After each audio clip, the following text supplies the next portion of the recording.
Good evening, everyone, and welcome to the October 28th meeting of the Fairfield Board of Education.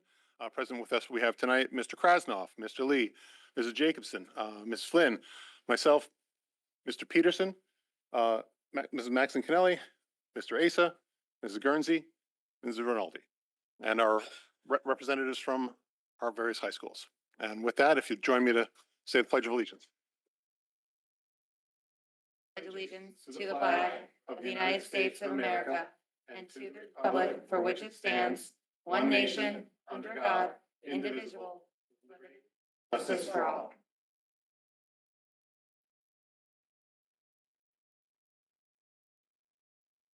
Thank you. Since we're starting with some student and parent stuff, I thought it would be appropriate to begin until, and here's Superintendent Giustani now. Sorry we started the party without you. Item number 3, student reports. Let's start with Ward tonight.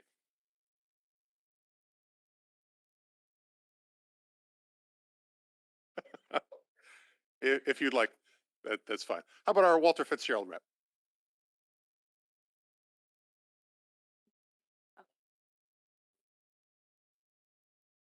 Hi, my name is Allie Cooper. This week, our students and staff are engaging in Spirit Week. During homeroom, students voted on their daily themes. Spirit Week culminates on Friday, Halloween, with a costume contest. As part of our Pathway to Careers program, Hector Medina, sales director for Dave Grant and Taco Loco Catering Group, came to WFC yesterday and shared insights about the food truck and catering industry. Today, students in the marine science class continued their research on Long Island Sound and Fairfield watershed at Sasko Beach. The first marking period has come to a close, and students continue to work on on-track performance, focusing on attendance, behavior, and course completion. Our seniors are working with Mrs. Rena, the school counselor, on their post-secondary plans, and students in marine science have attended an online webinar with a marine microbiologist from Mystic Aquarium. The environmental chemistry class, with the help of Jim Wood, bee mentor, winternized the beehives and collected honey to make soap. We're looking forward to the second marking period and continuously.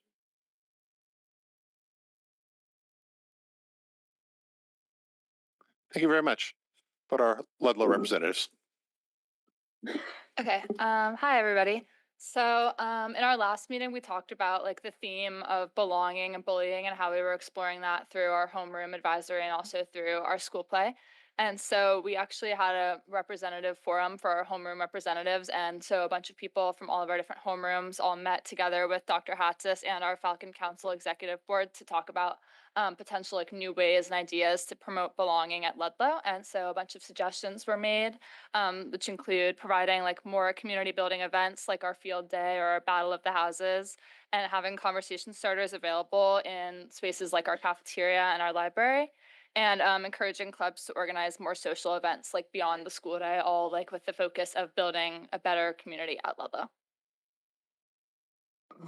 Ludlow is also hosting their own Halloween parade for seniors. Teachers will evaluate seniors' costumes in categories of individual, pairs, and groups. And then we also wanted to talk about some upcoming musical performances. We have a concert tomorrow night featuring all orchestra, band, and choir ensembles representing every grade. And then we also have our upcoming Veterans Day concert on Thursday, November 6th. Any veterans and their families are welcome to come and listen to some great music. Also on November 6th, Ludlow will be hosting an open house for middle school students from various schools, mostly private schools in the area that are considering Ludlow for high school, just show people around, talk about Ludlow. That's also happening on November 6th. We also had a sports update for you guys. Girls volleyball won their FCX semifinals on Monday and are moving on to the state championship against Greenwich today. And also football had a huge 35-7 win against Trumbull on Friday and are now 5-1 on the season. And past weekend, we had our first 3 successful shows of our musical Carrie. Our closing night on Saturday is really close to selling out. We also have another show on Halloween, which is special because it's kind of a horror theme, so it's fun to have that on Halloween. So, of course, a huge congratulations to all of our performers, our involved students and staff, the crew, costumes, everyone involved. There's obviously still 2 opportunities to see the show. Friday at 8 and Saturday at 7. Tickets are available at our drama club website, which is flhsdrama.com. And Dr. Hatzis might be making a surprise appearance in the show again. So if you guys want to come see him perform among our theater kids, that would be opportunity this weekend. So definitely come out and see our show.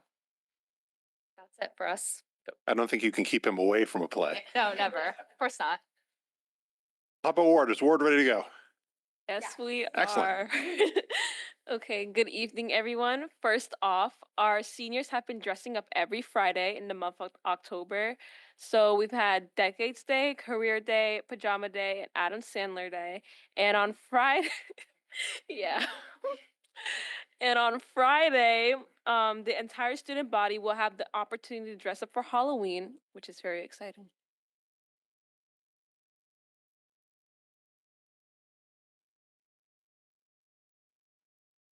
At 7 p.m. and it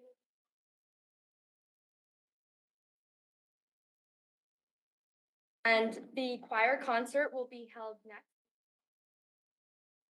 at 7 p.m.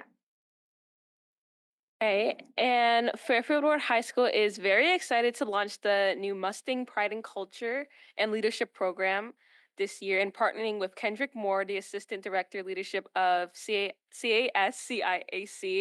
And it's designed to bring over our school community together by promoting a positive and accountable culture rooted in the ward acronym.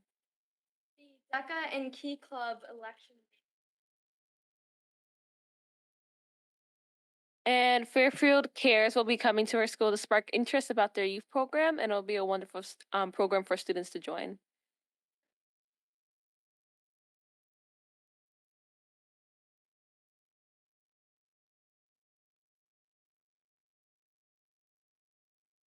And tomorrow, the Fairfield Ward High School Choir will be going to Sacred Heart to participate in a performance workshop with opportunities to tour the University Performing Arts Center. After, there will be a showcase to show off what they've learned. Friday will be a field trip for DECA. Held this Friday at the Aqua Turf. All right, thank you very much. Any board comments or questions? Well, with that, as always, I thank you, and always great to hear your updates. You're welcome to stay. You're welcome to go. We'll understand if you do that too. But thank you very much for your reports. And we'll move on to item 4 on our agenda, public comment. This is an opportunity for members of the public to come up and speak about items on our agenda. If anyone has a comment to give us at this time, please feel free to come up.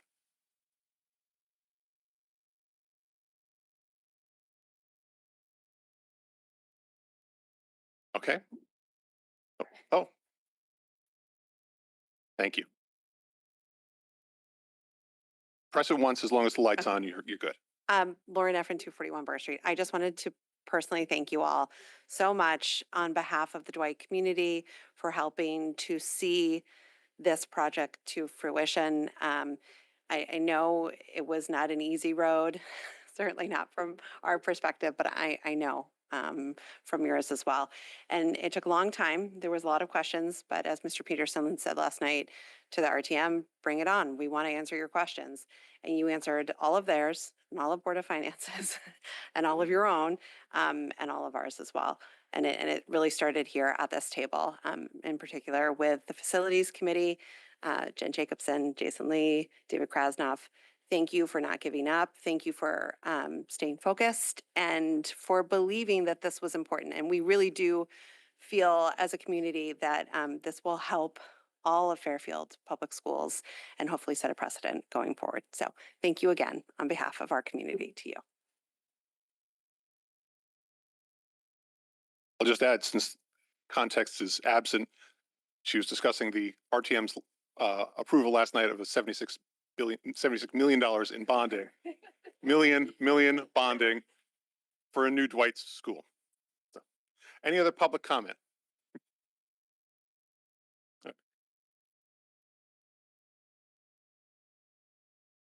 It's only on items related to our agenda time. With that, I'll move on to item 5A on our agenda, recognition of PTA representatives. We do like every year to invite representatives from school PTAs to come out, introduce themselves to us. This is really a valuable relationship that we have, and it's great to see people in person, put faces to names. So in whatever order you'd like, the way we've normally done this is come up to the mic, tell us your name, your school, what role you have in the PTA, and we'll just welcome you into the fold.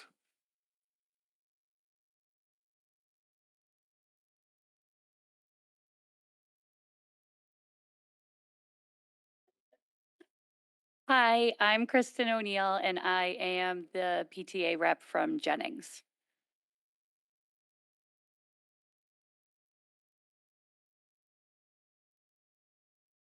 I'm Dina Ryder. I'm the PTA rep from Dwight. So you know me well from this year. So thank you for everything.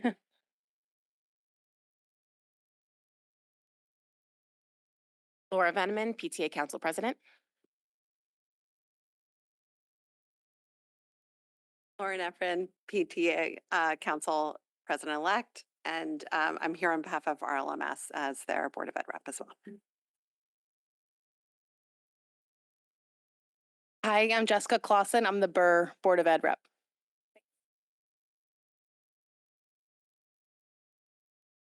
I was ready to give a little bio about myself, but Please feel free.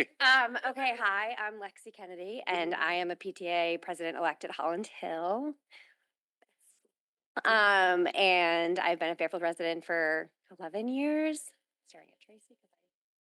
Holland Hill. And I have a second grader and a fourth grader, and I'm just beginning to get my toes wet in all things Fairfield. So yeah, lots of good things ahead. Thank you.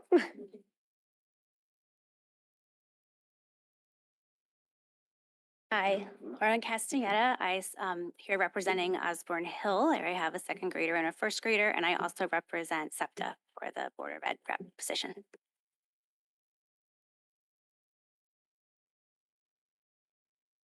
Hi, I'm Michelle Walker, a BOE rep for McKinley. Trisha Pico, Special Ed PTA.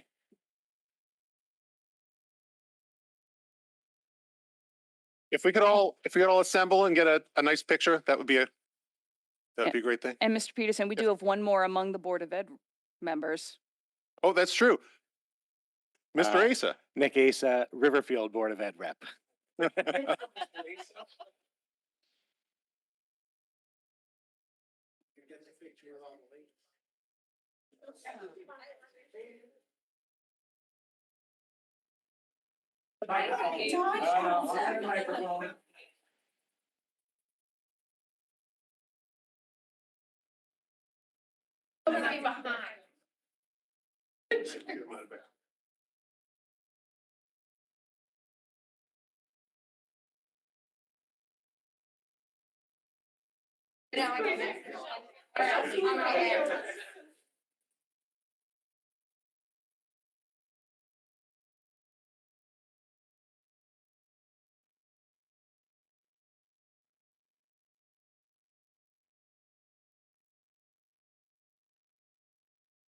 Thank you all for that. And it's really great to see a really nice turnout tonight. I'm glad everyone came. And obviously you can watch our meetings on replay, but it's great to be here. I think the energy in the room is a little bit different, but the work that you do is very, very important.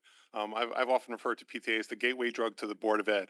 And I'd wager most of us on here were on an executive board of a PTA at some point in time. So just you're looking a little into your future. If that frightens you, it's okay. It's all okay. Any board member thoughts or comments? All right. Well, again, welcome, and we can get into the work. Thank you so much.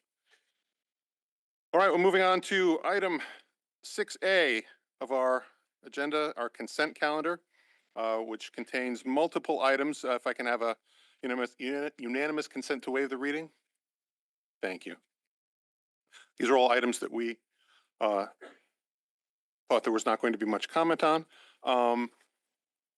We'll have the motion by Mrs. Flynn. My apologies. I have one small friendly amendment to ask outside. We need a second you need to before we put it do on the that. table. Sorry. Mrs. Guernsey, thank you. My apologies. Just one small friendly amendment. In the special meeting notes on September 9th, I inadvertently added a Y to Mr. Ace's name, giving him a nickname for a short moment. So I apologize for the Nikki and won't do it moving forward. So apologies. Any objections? All right. All right. Any comments on the? I wasn't even going to say anything. Any comments on the items inside the consent calendar? All right. Any comments from members of the public? There are some policies involved here. Seeing none, back to the board. All in favor? That vote is unanimous. Thank you very much. I think this is the earliest that we can go on to page 2. Okay. In old business, we've broken out some policies that we thought might have more discussion. So item 7A, approval of policies, approval of policy 5131.81, use of technological devices, with the recommended motion that the Board of Education approve policy 5131, use of technological devices. May I have a motion? Mrs. Maxon Kennelly, seconded by Mrs. Rinaldi. So here again, you can see, as I emailed the board, that we did take this back to policy to have a discussion, to see about factoring in some possible edits based on board feedback. The changes that we made, you can see in blue, and happy to take any questions. As I also wrote the board, we didn't think these were, especially since we'd had a discussion, we didn't think in the board, we didn't, neither Mrs. Guernsey nor myself felt that it was appropriate to recommend this out of the gate as a first read. We thought the edits were manageable enough that we could have this as a voting item, but of course that's up to the discretion of the board. Any comments on technological device policy? Mrs. Guernsey. I did vote this out of policy, but I will not be supporting it. I think this policy still needs some work. We incorporated the changes. I still find the beginning definitions to be really confusing. And without seeing this together with all 3 technology policies, I just don't think it really makes sense to vote these 2 out without AI and without a presentation from the superintendent about how our implementation is going with the cell phone, whatever we're talking about, regulation. Any other comments? Mrs. Jacobson. Hi, thank you to the policy committee for some of the changes. I know that we had discussed this at our last meeting. And I defer to the chair of the policy committee for thoughts on this. Did you guys discuss, since this policy has the AI language in it in a couple of places, but I've noticed that the AI policy didn't come back to us tonight from last time, was there discussion about holding this until they can come together paired? We briefly discussed it, but we thought it was important that this policy in particular, or at least I did in recommending it coming forward, because this involves the cell phones and as well as wider use. The fact that this has no regs that accompany it because we haven't approved the policy yet, we thought it was important to bring this, I thought it was important to bring this forward at this point in time. We have the reference to unauthorized AI use, and I think there's a possibility that the AI policy is going to take a while to come back. Mrs. Guernsey and I tried to wrestle with it to a degree in policy, but this also involves a whole extensive staff and student and administrative committee of 50+ people. And so that might take a while to factor in all of the board feedback, to come to some agreement, to come back to policy, to come back to this board. And so that was my reason for not wanting to wait on that. So just to clarify, the regulations, I know what you're saying about the regulations for this policy, but the regulations that are in place right now and operationalized are the superintendents, right? Well, those are really, quite frankly, those guidelines are solely for cell phones, Right. whereas this is much, broader than that, and certainly needing accompanying administrative regs of their own. Okay. Just for my own self, approving this policy when it talks about the AI piece of it, I don't really know what I'm voting on per se to that. So I'm open to listening to other people's thoughts on that versus a postponement, or if not, I'll take it as I will. But that was just my concern on here, is that I feel like I'm voting on something that I don't have the other companion piece to it. So that was just my concern on this one. Thank you. If I could just respond briefly to that, a couple of things that we did do that I thought were good changes. If you look on page E at number 2, that idea of taking or creating is an implicit reference to AI. Right. And then, of course, I know down below, Mr. Krasnov had, was very uncomfortable with the unauthorized use of generative AI. I don't think anyone on the board is opposed to that it is a violation to make unauthorized use. So it puts the weight on the AI policy Right. to make that clear. And so that's where I definitely hear what you're saying, Mrs. Jacobson, but that's why I was comfortable with it. Okay, thank you. Mrs. Flynn. Thank you very much. I unfortunately missed our last meeting. I was able to watch and I subsequently was able to listen to the policy committee meeting, which I found incredibly helpful, mainly because of the references to all the work done by the AI committee. I thought that that work was really, really extraordinary and really gave a lot of context to that policy that now has gone back.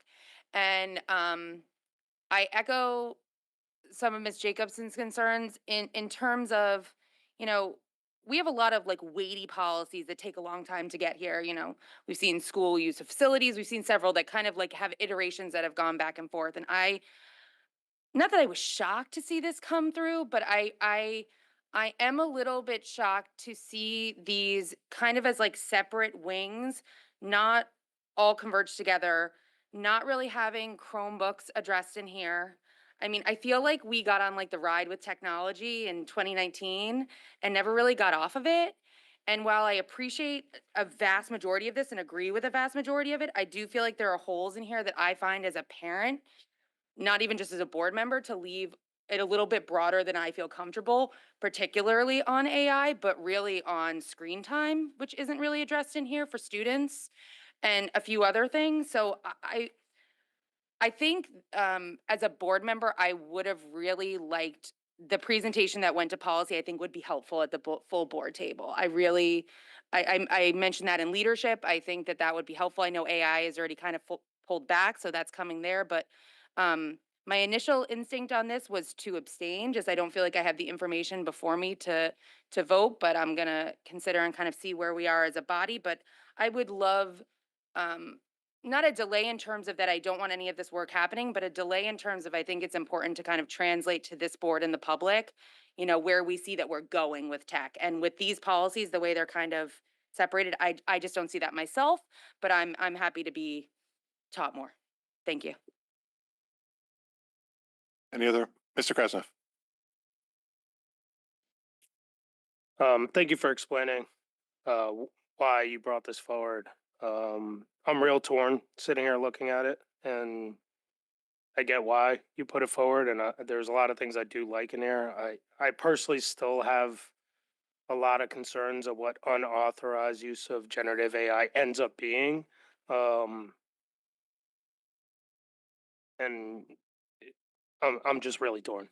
Without knowing exactly what it's going to end up being, it's really hard for me to vote for a policy that has that verbiage in it when I don't know what it's really referring to. Because I guess if whatever passes of the unauthorized use of AI, if I don't like it and it passes the board, it doesn't really matter. But I do think we should have a much larger conversation about it. Whether it should be done in tandem with this, I'm not so sure. So I'm really on the fence with this one. It's tough. If I can just respond to that. So again, what I would say is that no matter where we end up with the AI policy, I don't think anyone would ever be in favor of supporting unauthorized use. Of course, we would consider unauthorized use to be a violation. So I completely hear your discomfort. Your discomfort was a big part of the reason why we said we really just cannot bring this forward yet. The board is not comfortable. Excellent points were raised. I was very glad that we brought AI to the full board because the feedback was not only incredibly helpful for us, it was helpful for staff. And I believe Mr. Taddy did ask some of his staff members to watch our meeting to hear all the concerns we raised. But regardless, I know I would not be in favor of defining unauthorized use of AI in this policy. I think it's important that it stays in the AI policy because, as Mr. Asa has said a few times, we know that that is a policy that we are bound to revisit. So the language of we do not support unauthorized use needs to be as simple as it is, and the wrestling is going to be with the definitions and what we include and what, further structure we add to that AI policy. And I definitely appreciate that. My concern is the moment we pass this, this becomes a policy. And the current unauthorized use verbiage, I'm not okay with. So if it takes a week, it takes a month, there's still going to be a policy that can be interpreted any way they want. I'm not saying we will, but it's almost like putting the cart before the horse. We're making a policy that says something that really isn't defined properly. So for example, a student can ask Siri another way to say happy, and technically it may not be an authorized use of AI, and technically they possibly can get in trouble for it. I'm not necessarily okay with that. So I feel like we should have a definition of what is okay and what's not, just so it's not open for interpretation. That's my only concern. But that's also where I remind the board that there are already regs in place that are guiding staff, our families, and our students. The staff, and rightfully so, did not wait for the policy committee to add some structure to something that otherwise would be the wild, wild west. So you got the regs, and again, we did not have them in time for the last meeting, so that definitely added to the unsettled feeling, which I recognized at the last meeting. But this idea that no one knows what is authorized or unauthorized, in fact, is not true right now. I'm not saying that they don't need to deepen that understanding as they experience things, but our staff is already setting guidelines for their students. They're not waiting for policy to do so, and they have regs from central office that are guiding that work.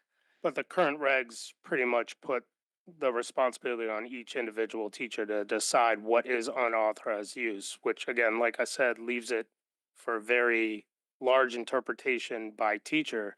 And I'm not saying our teachers aren't able to do that. I would like to have some kind of structure for everybody across the district. But again, just my opinion. Mr. Asa. I'm not going to repeat what Mrs. Maxon Canelli just said, but I agree with a lot of what she just said in the end there, addressing your points, Mr. Krasnoff, which I do understand. But I also feel like the pushback is more from the AI policy versus this one, and I think we need to get this one past the finish line so that the administration can start to develop appropriate regs that cover everything that's in this policy, which it sounds like, the schools are already doing on their own, but it would be good to get a administrative reg out on this. And I think delaying this any further, I don't think is going to come up with anything more fruitful within this policy. And I would hate to delay it because there's so many other things in here that I do believe are important. So I will be supporting this. Any other board member comments? Mrs. Jacobson? Mrs. Maxon Kelly, I just want to simplify this headphone issue in the blue language. Can you please tell me what's allowed and not allowed in school?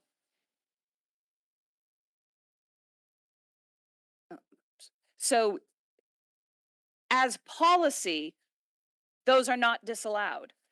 But in here also is the prerogative of staff to have their own rules. So this policy does not disallow them. So Okay, whether it is a school's administrator, whether it is a classroom teacher who's determining when is appropriate use time and when not, we did not set that direction in this. We did not say schools must allow these. They're in here as part of the definition. And otherwise there's nothing in here that restricts them from the policy level of you can't have this. Okay, so per this policy, both wired and wireless headphones and earbuds are permissible. Correct. Okay. Other board member comments, questions? I'll just add briefly that my take on this is I don't want the perfect to be the enemy of the good. I think that we are in a fast-moving technological environment, and I think it'll be useful to have this as a structure. And I, in past policies, I've been cautious about over definitioning.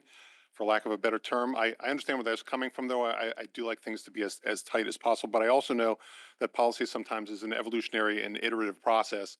And obviously, if this is not serving us in some way, shape, or form, it can always come back before the board, and it doesn't need to wait a year to do that. That's where I stand. And with that, I'll throw it out to the public. Any public comments on this particular policy issue? Oh, please.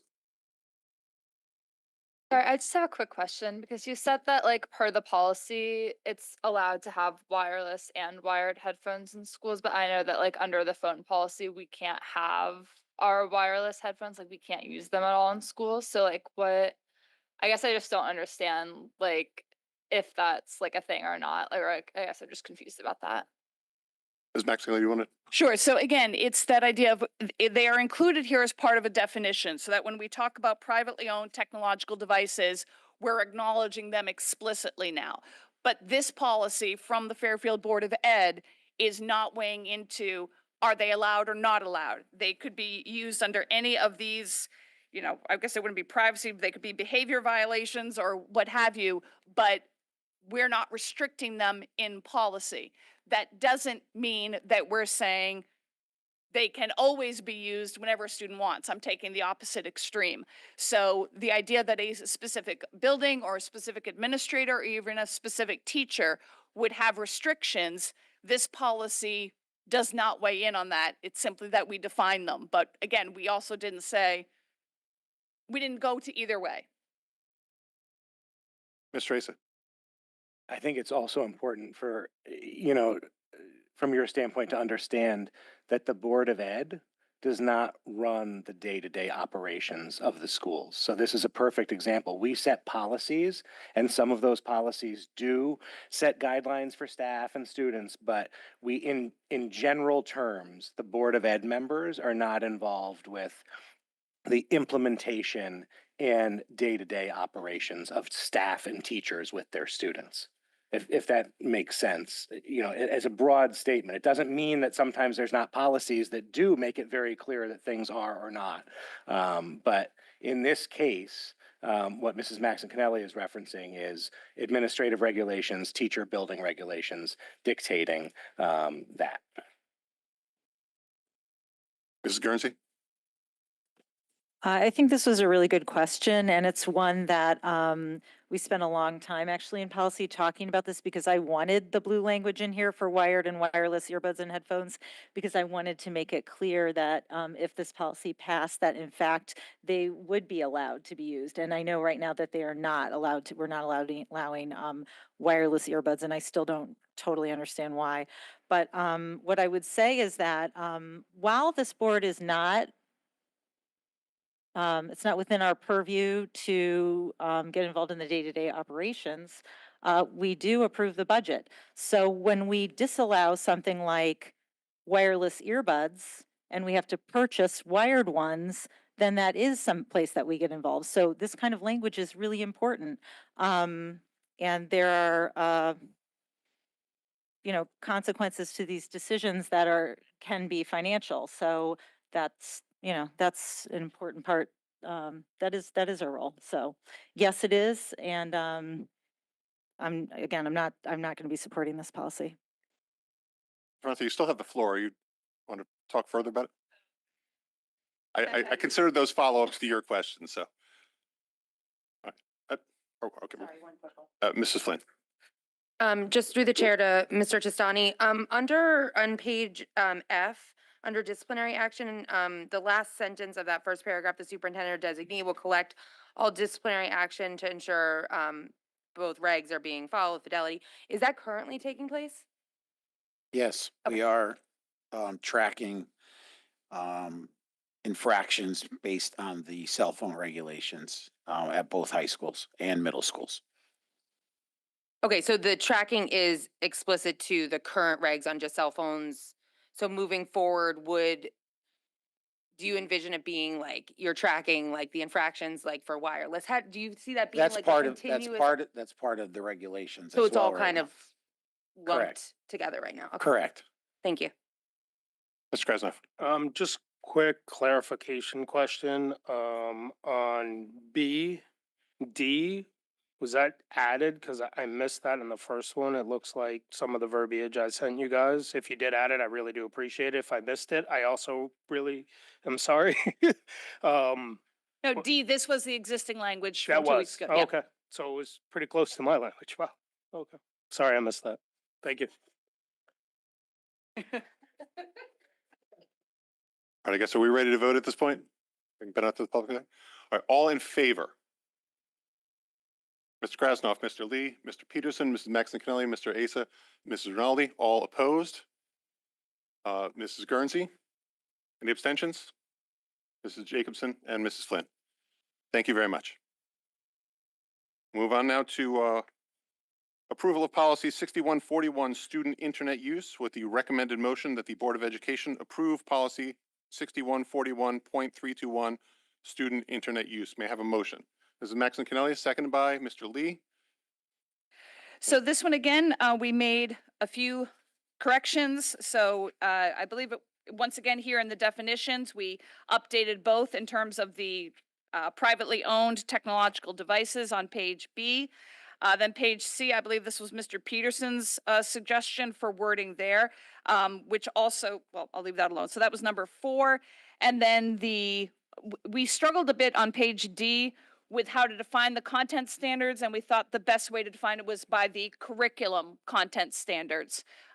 We thought that was the best way to phrase it. So that was our incorporation of board feedback. Questions or comments? Mrs. Jacobson? On page B, very last word, the very last reference is a 6417 AR. There's no such thing as a 6417 AR. What I have for the acceptable use guidelines at this point is 6141.321. It's the same number as this actual policy with an AR after it. So do we have a reference for what 6417? Don't even remember reading that before. I'm being very blunt. So I don't I mean, know. it just but makes sense that they would be the same yeah, number. I'll just let Mr. Taddy take So I that. just, I would repeat that as well. I think it was just a missed the decimal point in the letters. So I'll double check the numbers and we'll. Well, we to Yeah. vote on it, we will need to amend that. So if I can. I believe it would be 6141.321 AR. Like the same exact number as this policy. Yes, that's correct. Yep. You want me to make that motion? Yes, please. All right, I would make a motion, sorry. And make a motion to strike reference to 6417.AR and insert 6141.321 AR. Second. And discussion on the amendment? Oh, I'm Mrs. just, Maxon-Kennelly? no, I'm just seconding it. Oh. Any public comment on the amendment? Back to the board, all in favor? That vote is unanimous. Thank you very much, Mrs. Jacobson. Sure. Do you have more comments? No. Anyone else on this policy? All right, seeing none, out to the public. This is the vote to adopt the policy. Are there any public comments on this particular policy? Seeing none, bringing it back to the board. All in favor? As we have Mr. Krasnoff, Mr. Lee, Mrs. Jacobson, Mrs. Flynn, Mr. Peterson, Mrs. Maxon-Kennelly, Mr. Asa, and Ms. Rinaldi. Sorry, opposed and abstentions. Mrs. Guernsey. Thank you very much. Moving on, approval of policy 6161.12, library media review and reconsideration, with the recommended motion that the Board of Education approve policy 6161.12, library material review and reconsideration. Moved by Mrs. Maxon-Kennelly, second by Mrs. Flynn. So for this one, we, on page A, we did not get a legal opinion, but there's also no harm in including this language. So, policy committee was just fine with adding it. And then thank you to Mrs. Jacobson for her catch on page B with the word consideration change there. And that was it. Questions or comments? All right, seeing none, out to the public. Any questions, any comments on this policy? Library media review and reconsideration? Seeing none, back to the board. All in favor? That vote is unanimous. Thank you very much. Now we are on to approval of policy 6161.13. If I skip one of these in the flurry, let me know. Approval of policy 6161.13, library collection, development, and maintenance, with the recommended motion that the Board of Education approve policy 6161.13, library collection, development, and maintenance. Can I have a motion? Ms. Maxine-Kelly, seconded by Mr. Lee. Same comments as on the previous policy. Any board member questions or comments? Seeing none, out to the public. Any comments on policy 6161.13? Seeing none, back to the board. All in favor? That's unanimous. Thank you very much. And we roll on. Approval of policy 6161.14, a library display and program, with the recommended motion that the Board of Education approve policy 6161.14, library display and program. Mrs. Maxine-Kennelly, seconded by Mrs. Rinaldi. Any board member comments or questions on this policy? Seeing none, out to the public. Any public comments on library display and program policy?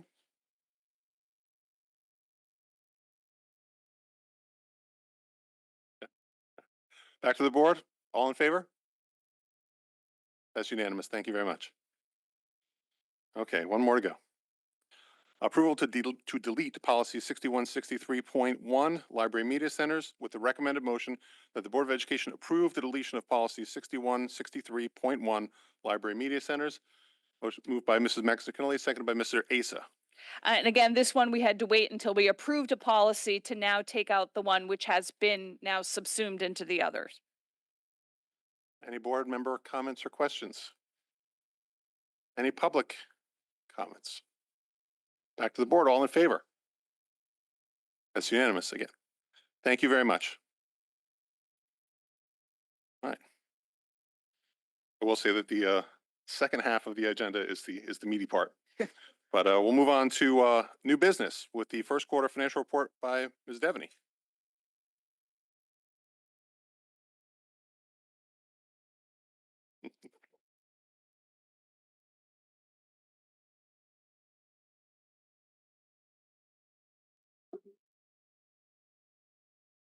Good evening. Welcome, Ms. Devaney, and thank you for your additional material that you sent to us today to You're complete welcome. the financial report. Hello. As we wrap up the first quarter of the 25-26 fiscal year, I'm pleased to share that our financial position remains stable. At this time, we're projecting a budget surplus of approximately $572,000, which reflects our ongoing focus on careful fiscal management. While this is a positive start to the year, we will remain vigilant and continue to closely monitor key areas that affect our outlook, particularly special education costs, substitute coverage, benefits, transportation, utilities, as changes in these categories could impact our surplus quickly. Areas to note from the first quarter include a modest $119,000 surplus in personnel services lines, with substitute coverage continuing to be an area to watch. We're projecting a surplus in health insurance line of approximately $560,000, driven by lower than anticipated enrollment at the start of the plan year. Pupil personnel expenses currently are projecting a $280,000 deficit. Since these costs can fluctuate significantly, as you are aware, depending on district placements, settlements, and state grant reimbursements, we'll especially continue to monitor this category very closely. Based on current ridership, we're projecting a $320,000 shortfall in transportation. We're reviewing routes, which may help offset these costs as the year progresses. Still too early to assess accurately utility trends, and this will be another area we'll continue to watch.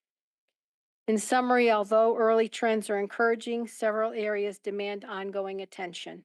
We're confident, though, with careful oversight, we'll remain balanced and responsible fiscal position. Thank you very much. Board member questions? Mr. Krasnov. Is there any way someone can elaborate on the transportation shortfalls? I believe when we funded the transportation, we put in a percentage that seems a little bit higher than what we ended up settling on the contract, and I'm just trying to understand why we're so far behind already.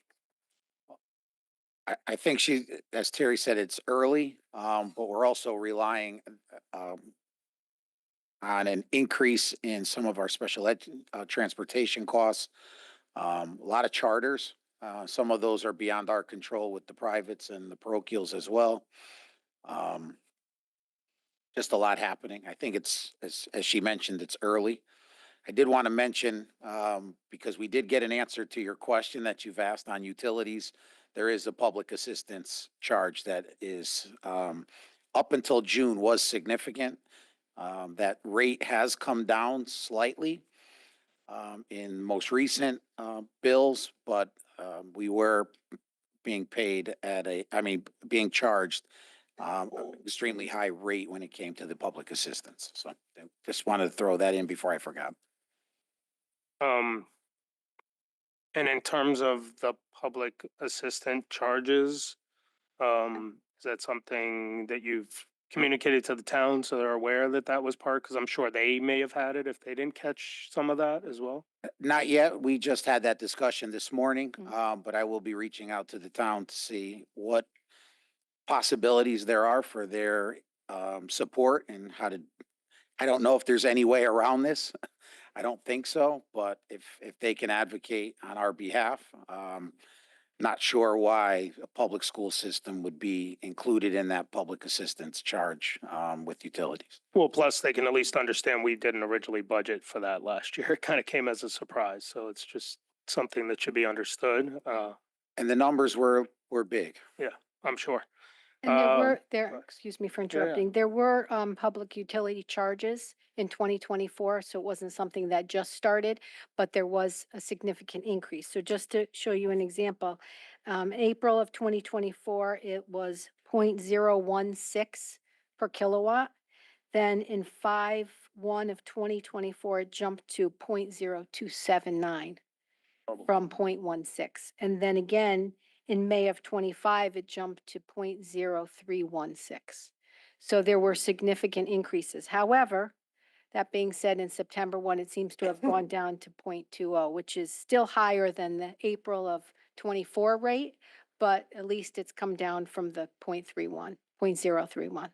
Well, and I'm glad we now know it's there because I guess we didn't. The other question on the transportation, we had discussed a few things in the facilities, looking at if it's possible to talk to some of the private school sector about going and matching our current policy in terms of kids that drive to school, possibly. Yep, I reached out to both of the parochial high schools. They both indicated that they would revisit with their families. They did do that in round one, similar to what we did. They will revisit again, they said, to help in any way they can. They're not sure if they captured everyone. They think they did, but they are going to revisit that again. I heard back from both principals. Excellent. Thank you for following up on that. Yeah, Mrs. Flynn. Just a quick follow-up to Mr. Krasnoff's first question through the chair to Mr. Testani. You mentioned that you saw a jump in the charters for parochial and private. Can you kind of speak to the detail of that? What caused it? Is it similar? Are there more runs? Are there more buses? Like, what is causing the uptick? Just a lot of a lot of sports are going this time of year, especially. But I also think that it's early. We haven't reconciled a lot of our billing. We just got those. We're working extremely hard with First Student to get timely invoices. That's part of the issue that we've had now for about a year and a half, is just getting timely invoices. Because being able to reconcile those invoices when they come in 90 to 120 days late is problematic. So we did reach out to corporate headquarters in Cincinnati, Ohio, to try to work with them so that they can get their local individual to be more timely in invoicing. So this projection is raw. I do think that as we get it more refined, it'll come down. But again, we're trying to project high until we get accurate invoicing. So payments can be made and we can get a better number. Yeah, that makes sense. You spoke about that in finance committee as well, so I think that's great. Are we providing charters for sporting events for parochial and private high schools? Are we providing charters and busing for sporting events for private and parochial high schools? No, but they do have charters for other. You just and it- mentioned sports, so I just wanted to make No, sure we're not No, I'm sorry. providing sporting. But what's happening is we're getting billed, and this is where we're having an issue with delineating which is ours and which are others. Oh, So I see. right now, we're putting everything in the basket until we can separate out. For example, we have not received, as of Friday, any sports-related billing yet from First Student. And we were promised that we would get those on a weekly basis to reconcile. So we're go- I get you. I was just want to we're ha- clarify we're that having we're, a difficult time Yeah. with billing from our. and you had vendor. indicated that. Thank you for the update. Mr. Asa. Yes, two things. Just a point of clarification. The private schools are we handling, I mean, I know the town side pays for those, but we handle the billing for it? We're getting the bills. That's the Okay. problem. Okay. So we're not, our No. budget isn't affected by No, that. but Okay, we're so I trying- just want to be clear on that. Right. We're just Okay. trying to separate out, and that's where we're having a difficult time. And correct me if I'm wrong, but part of our new contract ensures that their performance is at a certain level, and if it's not, we have Correct. So when bills are over a certain number of days late, we are supposed to get free Yeah. transportation runs on those. Which is why we had to reach out to corporate headquarters, because they are then billing us saying that we're behind in our payments and we have not received the invoices, and then the invoices, once received, are beyond the deadline. Okay. Well, this has been a long-standing issue, as we know, and I know going back 2 years. So I appreciate the diligence and holding their feet to the fire. And if things are past the contractual limit, we should not pay them. We should not be paying And, for it. and I know we have in the past, and I appreciate the efforts and of the finance team as well to really hold them accountable and moving forward. Well, the contract that was signed was looked at by both sides diligently. The town attorney looked at it and gave the thumbs up prior to us signing. So there's some strong language in there, as you mentioned, that beyond a certain time, if we don't receive an invoice, that we're not responsible. It's just trying to work this all out with them. I And- know and it's we do- early in the year, but We do it's have frustrating. We do have an out if they don't perform to a certain level, correct? We do have an out. Problem is the timing of when we would exercise that. For And- going out for another RFP. Correct. I want to make sure we don't miss the mark this time, because we, you know. We are exploring some other options with the town attorney that I don't want to speak of Understood. publicly yet. No, I wouldn't want you to. Yeah, Okay, but thank you. we are looking at some options, at least for some support, and to see if we have some things that we could utilize in our back pocket. Mrs. Guernsey. Thank you. I have a question about Summary Object 101, specifically the teacher salaries related to art. I just noticed many transfers from that. So can you speak to that both at the high school level and then at most of the elementary schools? So I don't know, through the chair, we can get some more That's- detail on that? That's due to mainly movement of teachers within the schools. So we budget for a teacher in a specific school and they may transfer schools, so the salary gets moved as well. Also, there could be increases due to degree changes, and that affects those lines as well. So I guess my question is because the transfers are actually,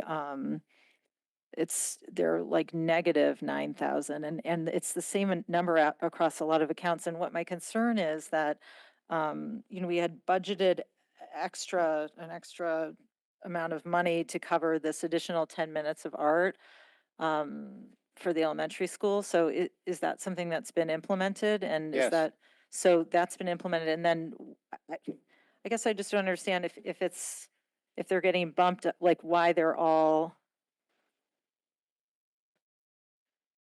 I mean, these are really large amounts of money, but they're the consistent dollar amount to be moving people around. It doesn't really, So I'd have to look at the specifics of the different lines. like that you're looking at. $9,041 is repeated across, read this, Holland Hill, Jennings, I can even say McKinley, Mill Hill, North Stratfield. I mean, it's like the same number, and So I'm happy to look, Sherman. I'm happy to look at those details and provide it No, to 'cause, you. yeah, that's like a pretty big percentage of the budget for that area. And then for, I guess is this, wait, what number is this? At the high school level, there's a transfer of $45,000. So I don't know if you could speak to that dollar amount.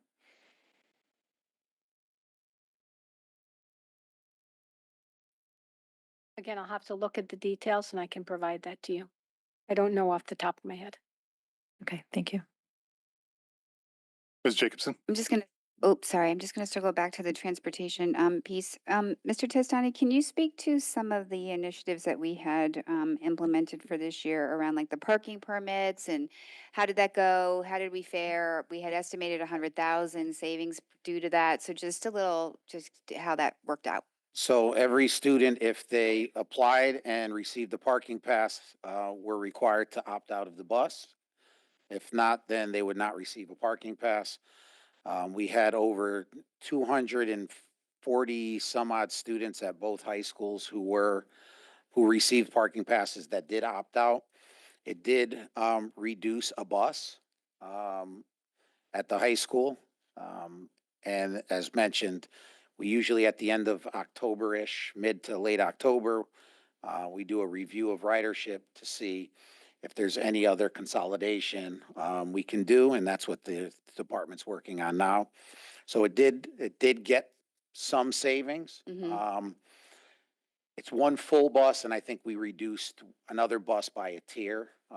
So it did work. Not sure, given the fact that a lot of those kids may have not taken the bus to begin with, because they weren't within the walking distance possibly. Right. But we did realize some savings, which is great. And Ms. Jacobs, I'll just add that we did wait until the November Finance Committee to put this on our agenda, to wait for ridership to settle, so we'd have more consistent numbers to work with. So we'll be discussing this next week. Not that you can't ask questions now. Okay, thank you. I'll wait till the budget conversation. I a don't little bit think we later. solved the problem. Yeah, I know. But I think we did make a dent. I know, And it's first steps into seeing where else we can go with this. I know.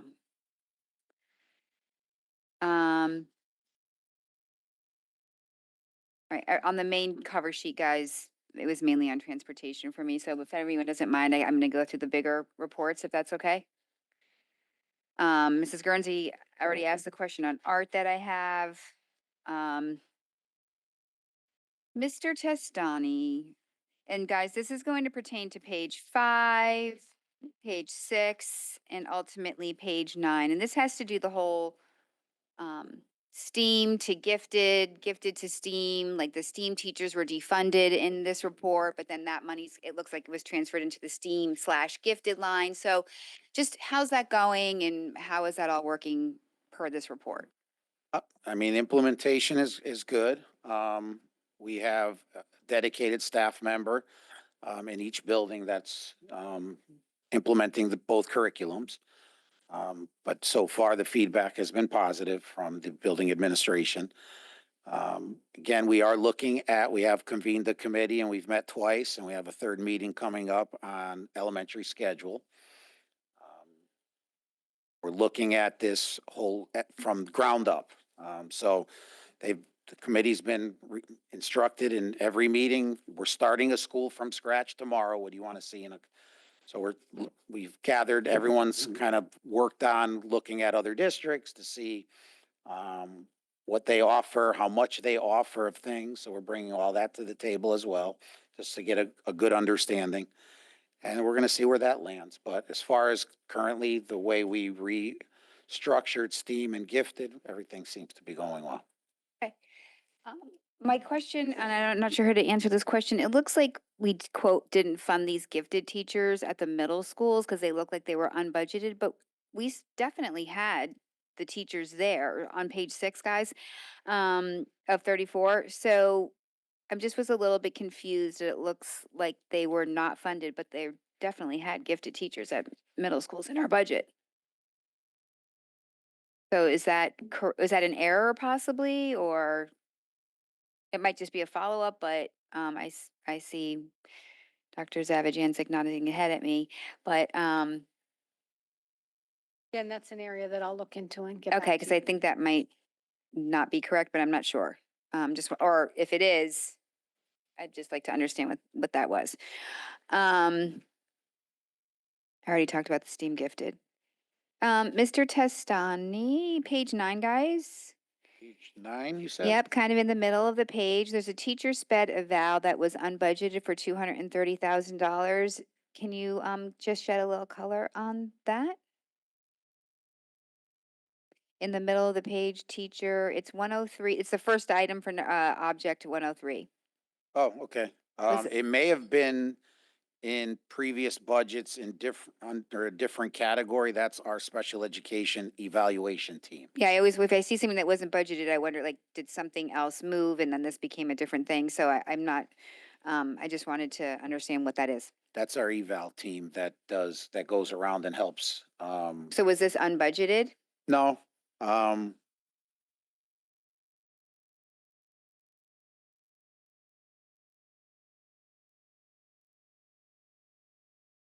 yeah, in terms of how it was categorized in the past, we would have to go back and look, but it was not. I mean, I do see that the 2 high schools are reduced by 120, but that's not covering that 230. So that was just a question that I had. So, what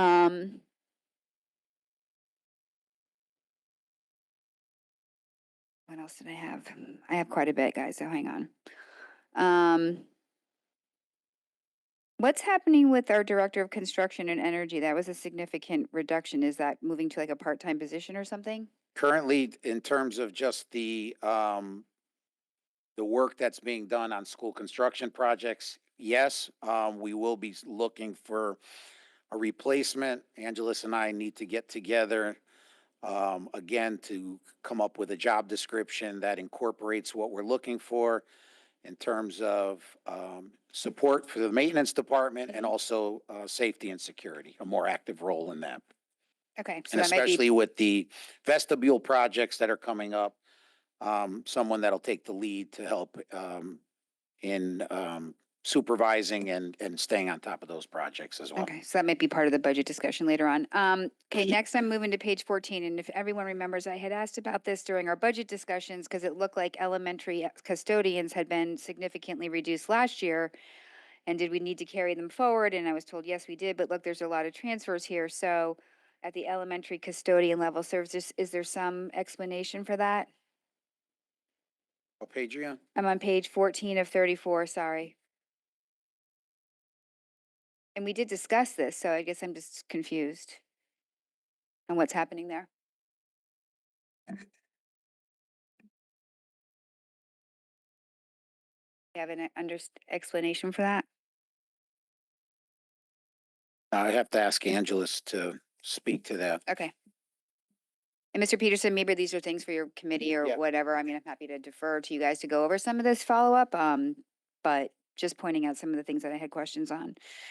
And then I'm going to jump to page 15. I'm almost done. Page 15, kind of towards the bottom there, Mr. Testani, there's this unbudgeted number of 106,323 for human resources support. Do we know what that is? Is that a new position? No, we currently right now are fully staffed in human resources. You know what this is?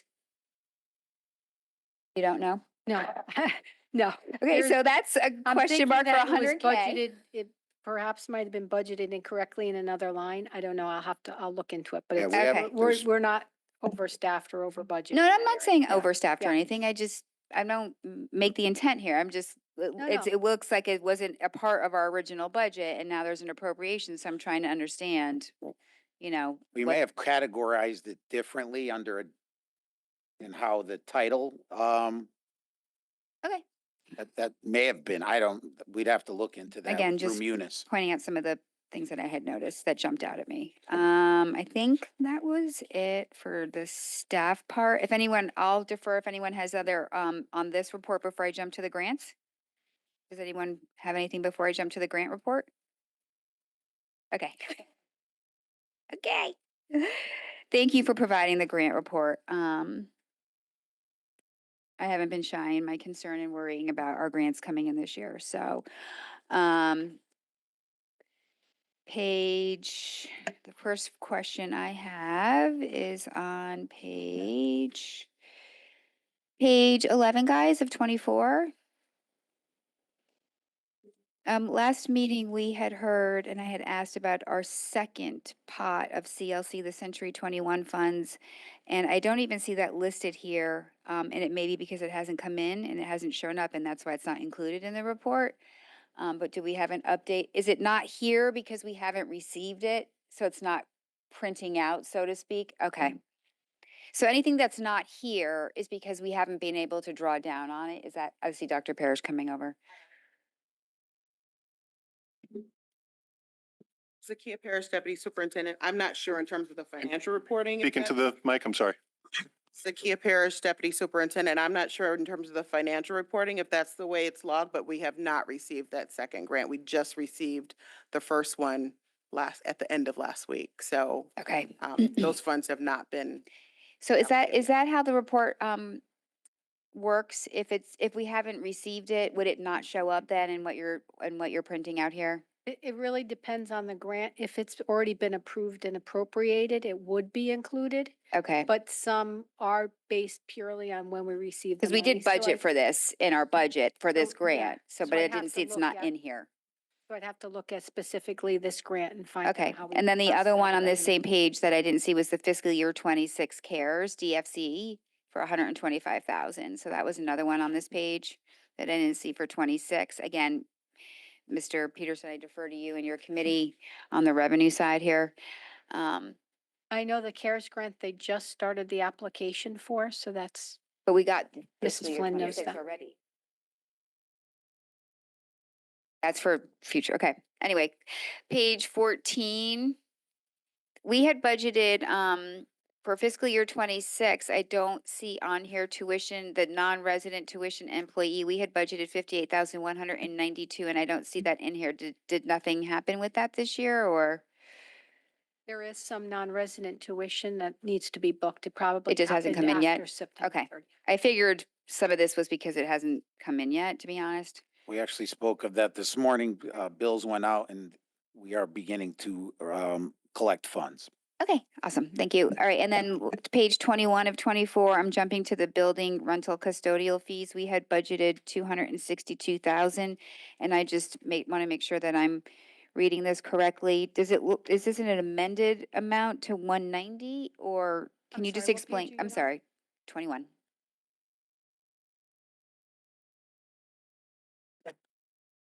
Jump down to the middle of the page, fiscal year 26, building rental custodial, we had budgeted 262,000, and then in the bottom it says 190. So can you just explain the 262 to the 190 for me?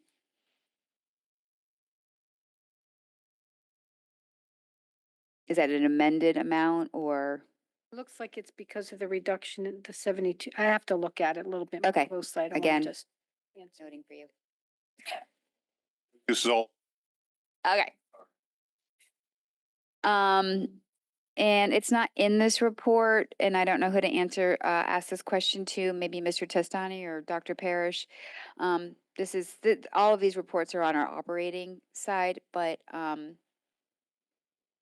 not in our operating, but also fiscal is how are we doing on our, NSLP?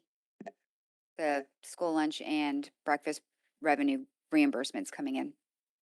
Are those like where they should be at this point? Are we off? Are we good? You don't know, you don't know. Okay, all right. All right, no worries. And just to your previous question, I think the 190 incorporates the revenue that we're generating of 72,000 from the custodial overtime from rentals. Total should be, but for our okay, I get Yeah, it. it is 262, but we are collecting 72,000 from From outside. a separate line. Yeah, Okay, I just wanted to understand what that variance was. Thank you. Mr. Peterson, just a general statement on this, and to the superintendent, actually. As things move forward or not in terms of the federal revenue, I would just appreciate if we are kept in the loop on if things are late or not coming in on time. I just rather keep ahead of any revenue deficits before we're like in the deficit. Do you know what I mean? The trend line being on that. And I think other boards would probably appreciate that too. So in other words, I don't know how to manage that or operationalize that, but if we're seeing trends on any of these things not coming in, typically we got it by now, but we didn't. Like, that's kind of information, because there are people attached to a lot of these dollars and they service our kids. So I just want to keep ahead of any trend line that's negatory on that, so we can address it and mitigate it if necessary before we're in a situation that is not good. yeah, I think one of the issues is we're being notified that funds are being released. They just are being released to the state, and the state is a little late in disbursement. Okay, Yeah. that just blanket statement. I defer Yeah, to please just no keep us in problem. the loop ahead of time and that kind of thing. Thank you so much. Thank you for pulling that together. I appreciate it. Thank you. Mr. Krasnoff? The comment was similar to the comment that was just made, but is there anything that we are seeing that is delayed already or that we should have on our radar besides, what we No, saw the CLC we've been sequence? told explicitly that the funds are coming. One Friday a month, the commissioner does a whole statewide superintendent and has all the departments represented up from the State Department of Ed, all the legal team, and there's been no red flags that have been waived. I think similarly over the last 5 or 6 years, they operate with less personnel at the State Department of Ed. So they're having a tougher time in dispersing monies. And I don't think some of the monies are being dispersed to, districts in smaller amounts, like ourselves that are receiving smaller amounts and don't rely on these as much as other districts are taking priority in that disbursement. Thank you. But we've been assured that there's no alarms that needed to be rung yet, as of last Friday at least. The only reason I raised the concerns is because, obviously being at CES, people were raising alarm bells, and I know their situation is a little different in their circumstance, but I just want to make sure it's not trickling down to us. Not yet. Thank you. Any other questions? Seeing none, thank you very much, Ms. Stebney. Thank you. And I believe, when are we presenting this to the 18th 18th. of November that we're doing before the Board of Finance? Thank you very much. Moving along to item 8B, discussion of 2026-2027 BOE budget priorities. This is an item that we've had on our agenda every year as we anticipate the start of the budget season. If there are any comments that board members would like to make, things that they would be interested in adding to the discussion, now is the time. Teams are already beginning to meet, if I'm not mistaken, Mr. Testani. Yep, and we have Friday deadlines to enter into our database. I will say that salary, benefits, transportation are going to be huge drivers. Teachers alone are 2.5%. That doesn't factor in all the other collective bargaining units, and that's just salary. We did get an early indication for that state health insurance. We should budget at 12% with a 1% multiplier for Fairfield County, which is a big number. And as we know from the transportation contract that we're looking at 18% increase on transportation. So that being said, we are going to look very carefully at anything that we can reduce, areas of concern there. We do anticipate, as mentioned, I am going to include in the budget fully funding special education not taking into consideration, as I said last year to all our boards, excess cost reimbursement. I think whatever that is, then if we don't have any need to draw on it, we'll go back to the town. But I think it's just a good way to get started. We did discuss that this morning as well. Either whether we do the full amount or start in a baby step and do half. But I think it'll be to our advantage this way. We're not scrambling if there are any cuts to excess cost to Fairfield. And I'll just say that I really do appreciate that you teased that pretty aggressively during budget season. Again, to all boards, it should not come as a surprise to anyone when that. Similarly to the teacher contract, you want to tee it up a year in advance, so there's no surprises in the following year. But we do have some, big things to think about. I mean, taking it into consideration, we're in two contract negotiations with two collective bargaining units. I think it's safe to estimate that just salary alone is going to be at 3%. Again, 12% on insurance, 13%, excuse me. Hopefully that number comes down, but we're not going to find out until way later in the process if that number, as we have found out in the last couple of years, it's right toward the bitter end before we get a final number. So, all right, with that as a happy preamble, do any board members have comments about items of interest in the upcoming budget season? Ms. Maxton-Canelli? Couple of points. First of all, you were very explicit with the other town boards in bringing that up. I remember it from Board of Finance. I would, not assume that it landed. I think it should be part of that November 18th, as part of that quarterly report of bringing that up again, and also, of course, the fact that a third of the board at least is going to be turning over. Yep. So they won't have heard it anyway. So that was one suggestion. And then I'm just curious if regarding the elementary school, and I know that you had some talk about considering social workers and what have you. I now know that from Parks and Rec that someone has come on in the town who's going to do a lot to facilitate that kind of finding supports for families, and that is meant to integrate maybe to a degree with the work that we are doing. I don't know if that's something that if you're at that point yet of factoring that in terms of, I know you had made reference to really wanting to get down to the nitty gritty of just what exactly is the need and how to fulfill it, as opposed to a blanket So we 11.0, addition. I did meet with the town when they announced that they would be hiring this individual and should be starting any time now. Yep. They did pass around the job description. So I don't know how much time this individual will have to do much work with the schools, given the broad nature of their responsibilities.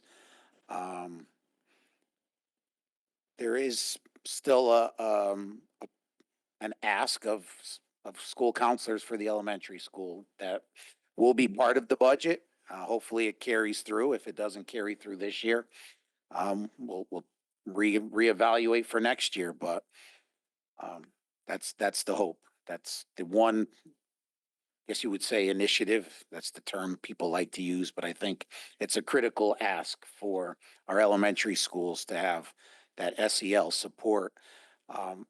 Not to see kids who have IEP goals and objectives, but to be proactive to the general population and going into classrooms and doing lessons specifically around all the things that we used to do many years ago, and that we've now asked teachers to pick up the ball. And that's just an inconsistent way to implement any type of program. It needs to be something that's more consistent across all the grades with a curriculum. And that's going to be the one ask this year. And we'll try to find some savings elsewhere to offset whatever staff members and FTE will be necessary to do that. We are looking now at the enrollment across all our secondary classes. Historically, we've looked at course requests because that's during the budget season. But we're going to go back now and next week and look at course requests to actual enrollments to see how that landed, to see if we're on target, or if we're overstaffed or not. I mean, we may find nothing, but I think it's critical to look at where the actual scheduling landed as opposed to where the requests were, because they may not match. Thank you very much. Mrs. Guernsey? I just had a follow-up question about the SAL work you were talking about, and the program that would be implemented. Is this like a curriculum that you're working on? And like, when do you think you would have the details of this that you would be presenting? Outside of the budget process, it sounds like a big change, and what kind of work is going into that? Well, I'm working with Dane Brown and Vanessa Montorsi to take the lead on how this curriculum would be developed.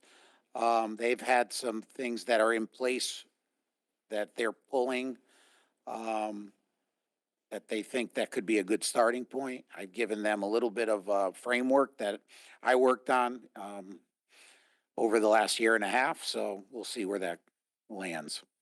So do you imagine that that curriculum would be presented to this board prior to the budget request, and that work would be done in time for this request? Or is it like, I'll take the money and I'll do it later? I mean, what's the timeline The for that? curriculum wouldn't be ready for January. Okay, thank you. Ms. Jacobson? Thank you for giving us some early insight into how some of these numbers are playing out. I've been supportive of looking at the development and guidance program, but I would really, really implore that we have a really baked plan and presentation before a funding request comes to us. So I'd just float that now, because I'm super supportive of it, but I think that I agree that we need to have a really big conversation around that. It sounds like that's the only new initiative, and I hope that's the case, given some of these other numbers. But again, this started last year, and I just think we need to finish the, like, we've got to figure out the busing situation. Like, we just have to. Well, the transportation's gonna put about a 1%, 1.1%-ish, ask.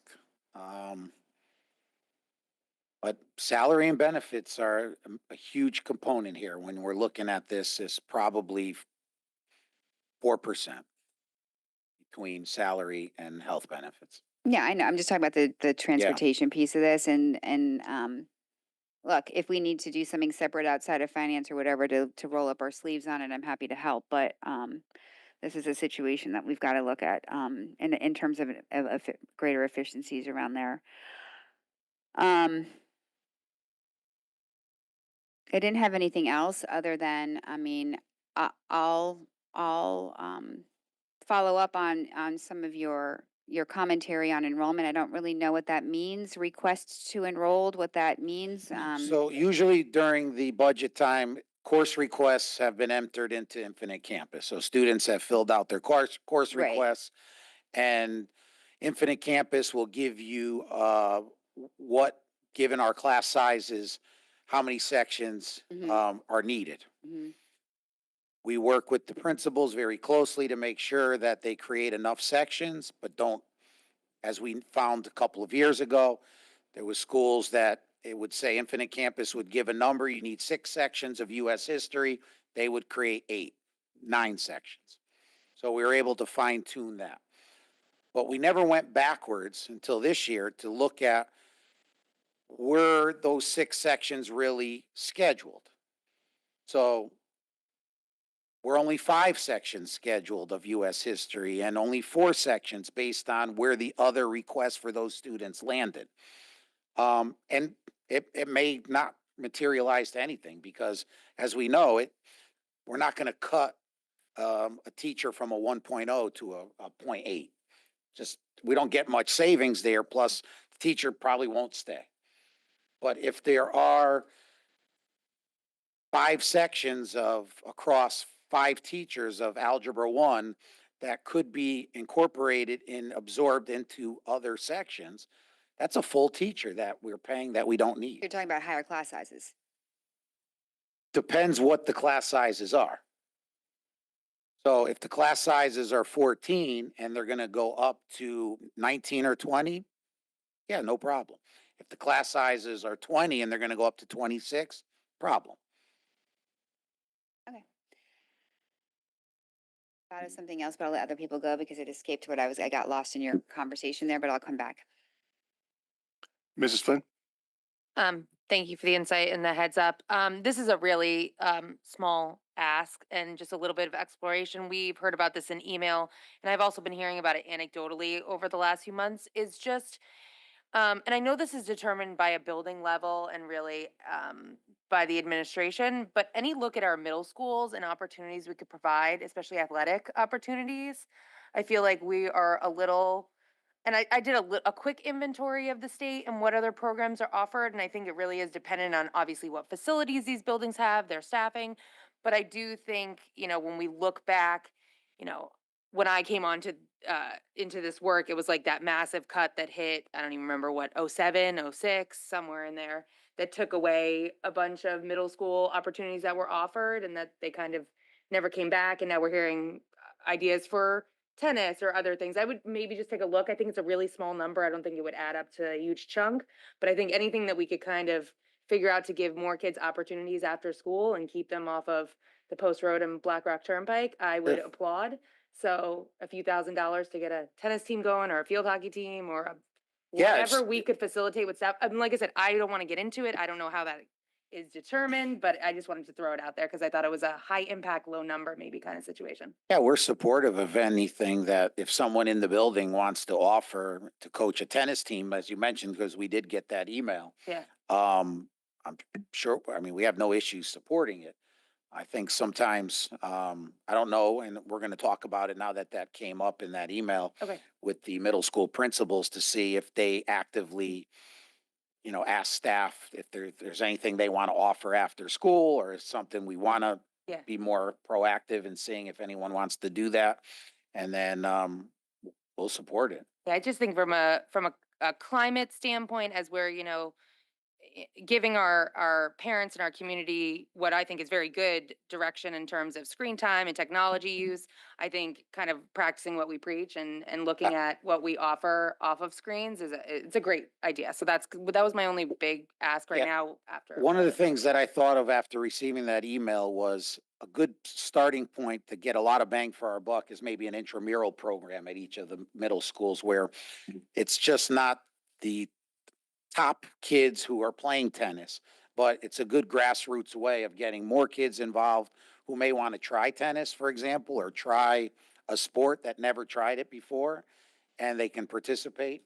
Doesn't require any transportation. We can get pennies and things like that. It's a good way to get the masses of kids, to your point, off the The post more road. people that can participate, the better. I think Yeah. we all know our cross country teams are very successful. I Yep. think our students, especially at that age level, really like the agency that, the parents aren't picking for them, they're picking for themselves. Like I said, that email really spurred my brain. I thought it was so Yep. great. And I'm kind of living that life right now. I'm on my way out headed toward, but it's been something I think was a little bit of a hole. The intramural programs are a great way to start those things and grow from there. Mrs. Jacobson? Follow up, and I remember when those cuts were made, and it wasn't necessarily because there wasn't interest, it was because it was it was made to cut the buses. And just to be careful in those conversations as you float this, that kids that rely on transportation to get home wouldn't be left out of that opportunity. So just it's a thing to keep in the back of our mind. I assume we're not going to add buses. No.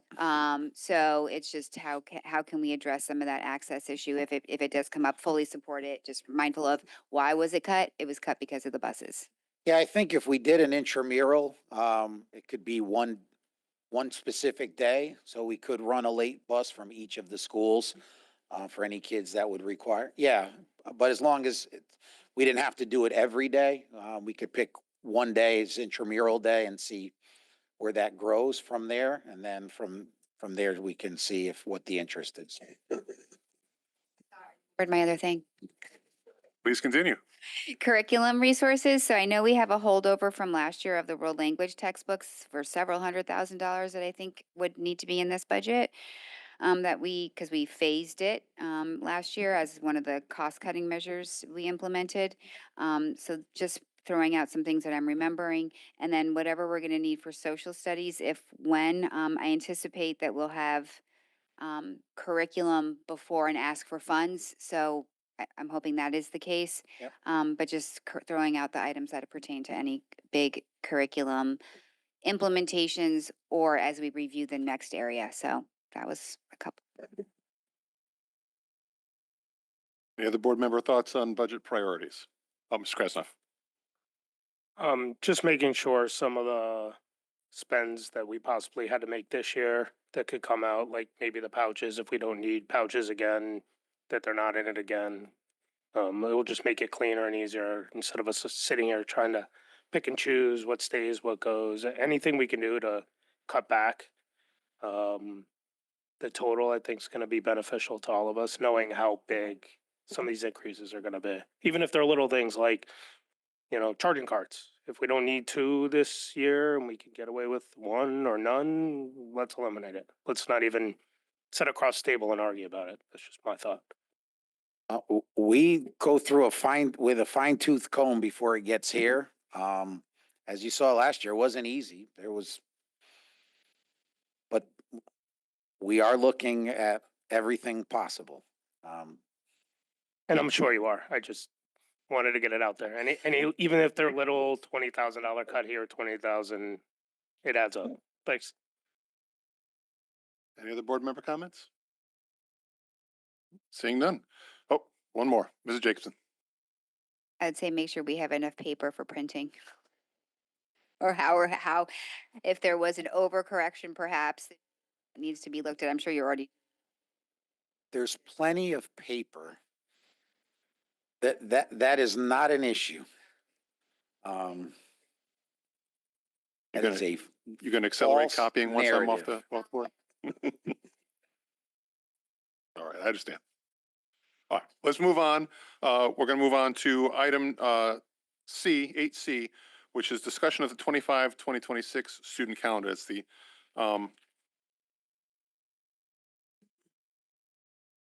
so the issue with this is the special election, which is scheduled for the 3rd of February, Tuesday, February 3rd.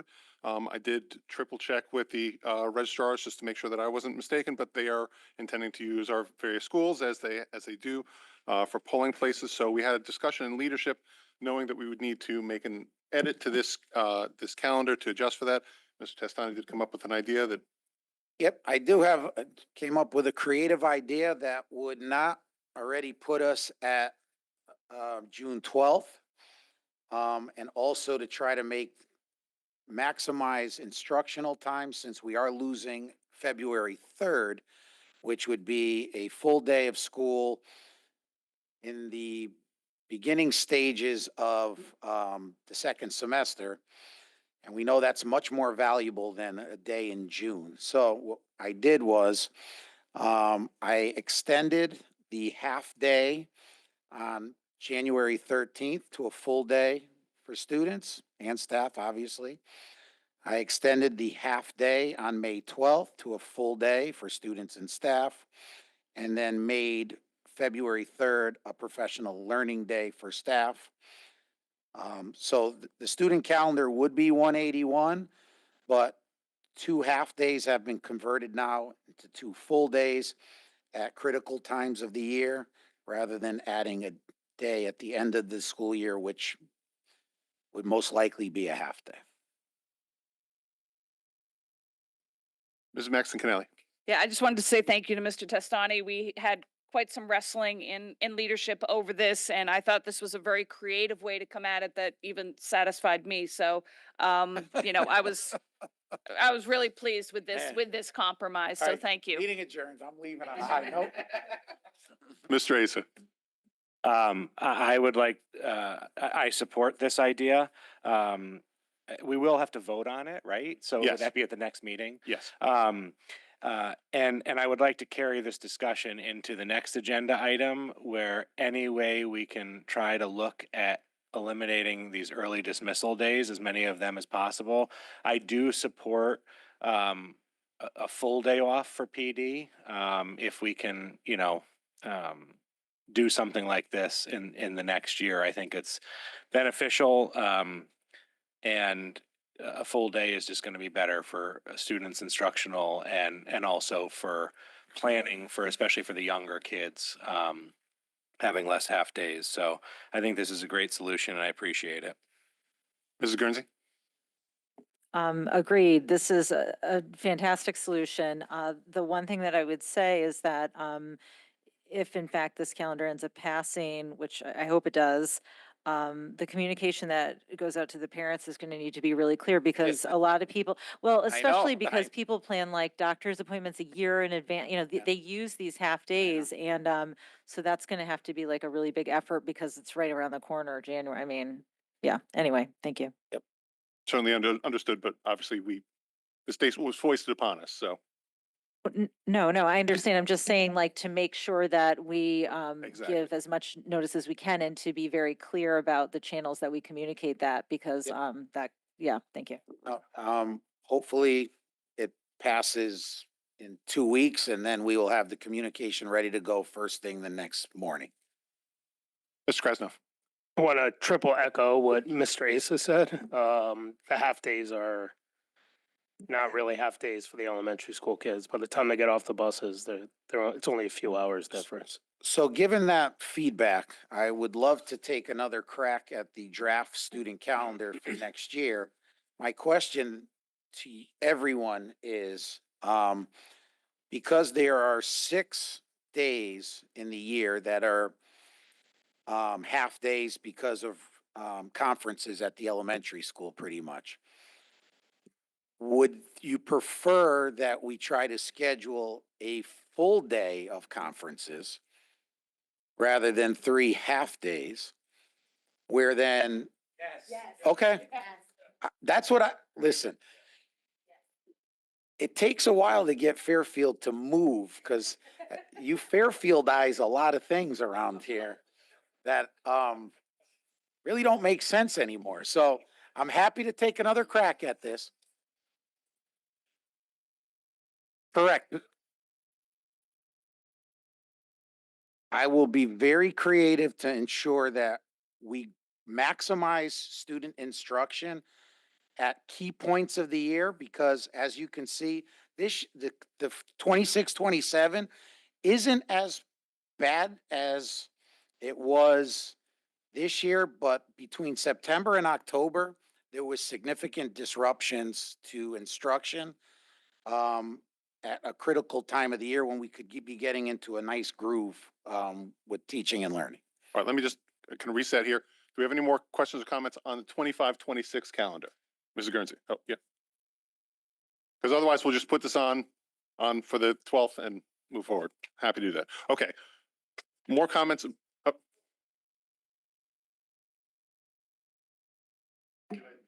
Yeah, we can. If I have no objection to it, it would be a change on the agenda. If there, we can do it through unanimous consent. If there's no objection to doing it. I object. Okay. Would anyone like to make the amendment to add it that would require two-thirds? Yeah, that's all. Okay.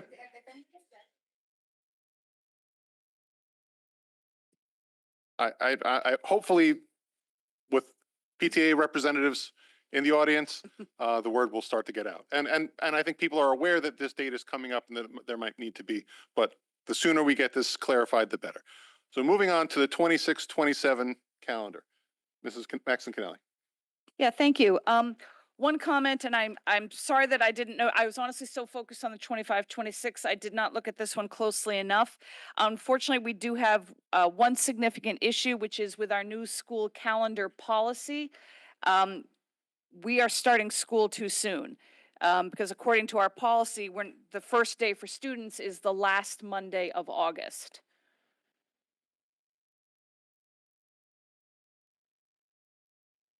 So, sure.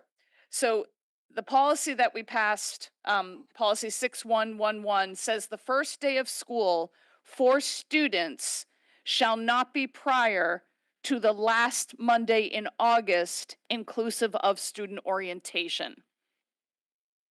And I apologize for not giving you a heads up about that. I didn't, because the 26, 31st is a 27 Monday. calendar has students starting on the 24th. And there's the, right. Yep. Oh, God. Yeah. Oh, we guess we gotta redo the policy. I just wanted to point as again, and I really apologize that I did not notice that sooner. Mr. Asa.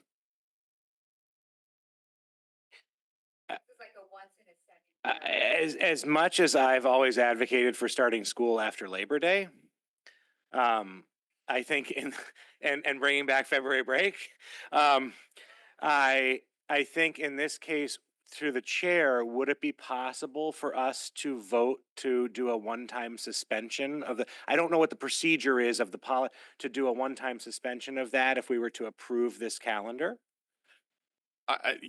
It's our policy. We can do whatever we want with our policy. It would need to be a one and done to keep this going. I mean, alternatively, we could probably look at an amendment that says unless the last Monday is the 31st of August. Well, I guess my other question is, does the orientation have to be on a Monday? Could the orientation be on a Tuesday and school start on the Wednesday?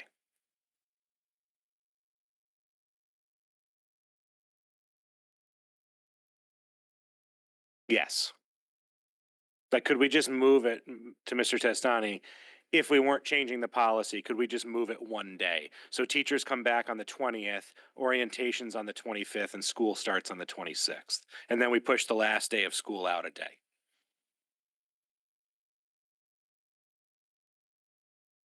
Yeah, I'm not changing that. Yeah. It would stay the same. The green dots would just move over It's one. just shifting one It day. shifts. Everything shifts one. No. 25th. Instead of the 24th, which is green circle now, the green circle moves over to the 20. Everything just shifts over. Yes. Yeah, let me play with this a little bit. Okay. Because we did add, if you noticed, Mr. Asa, an Oh, extra yes. day in I February. did.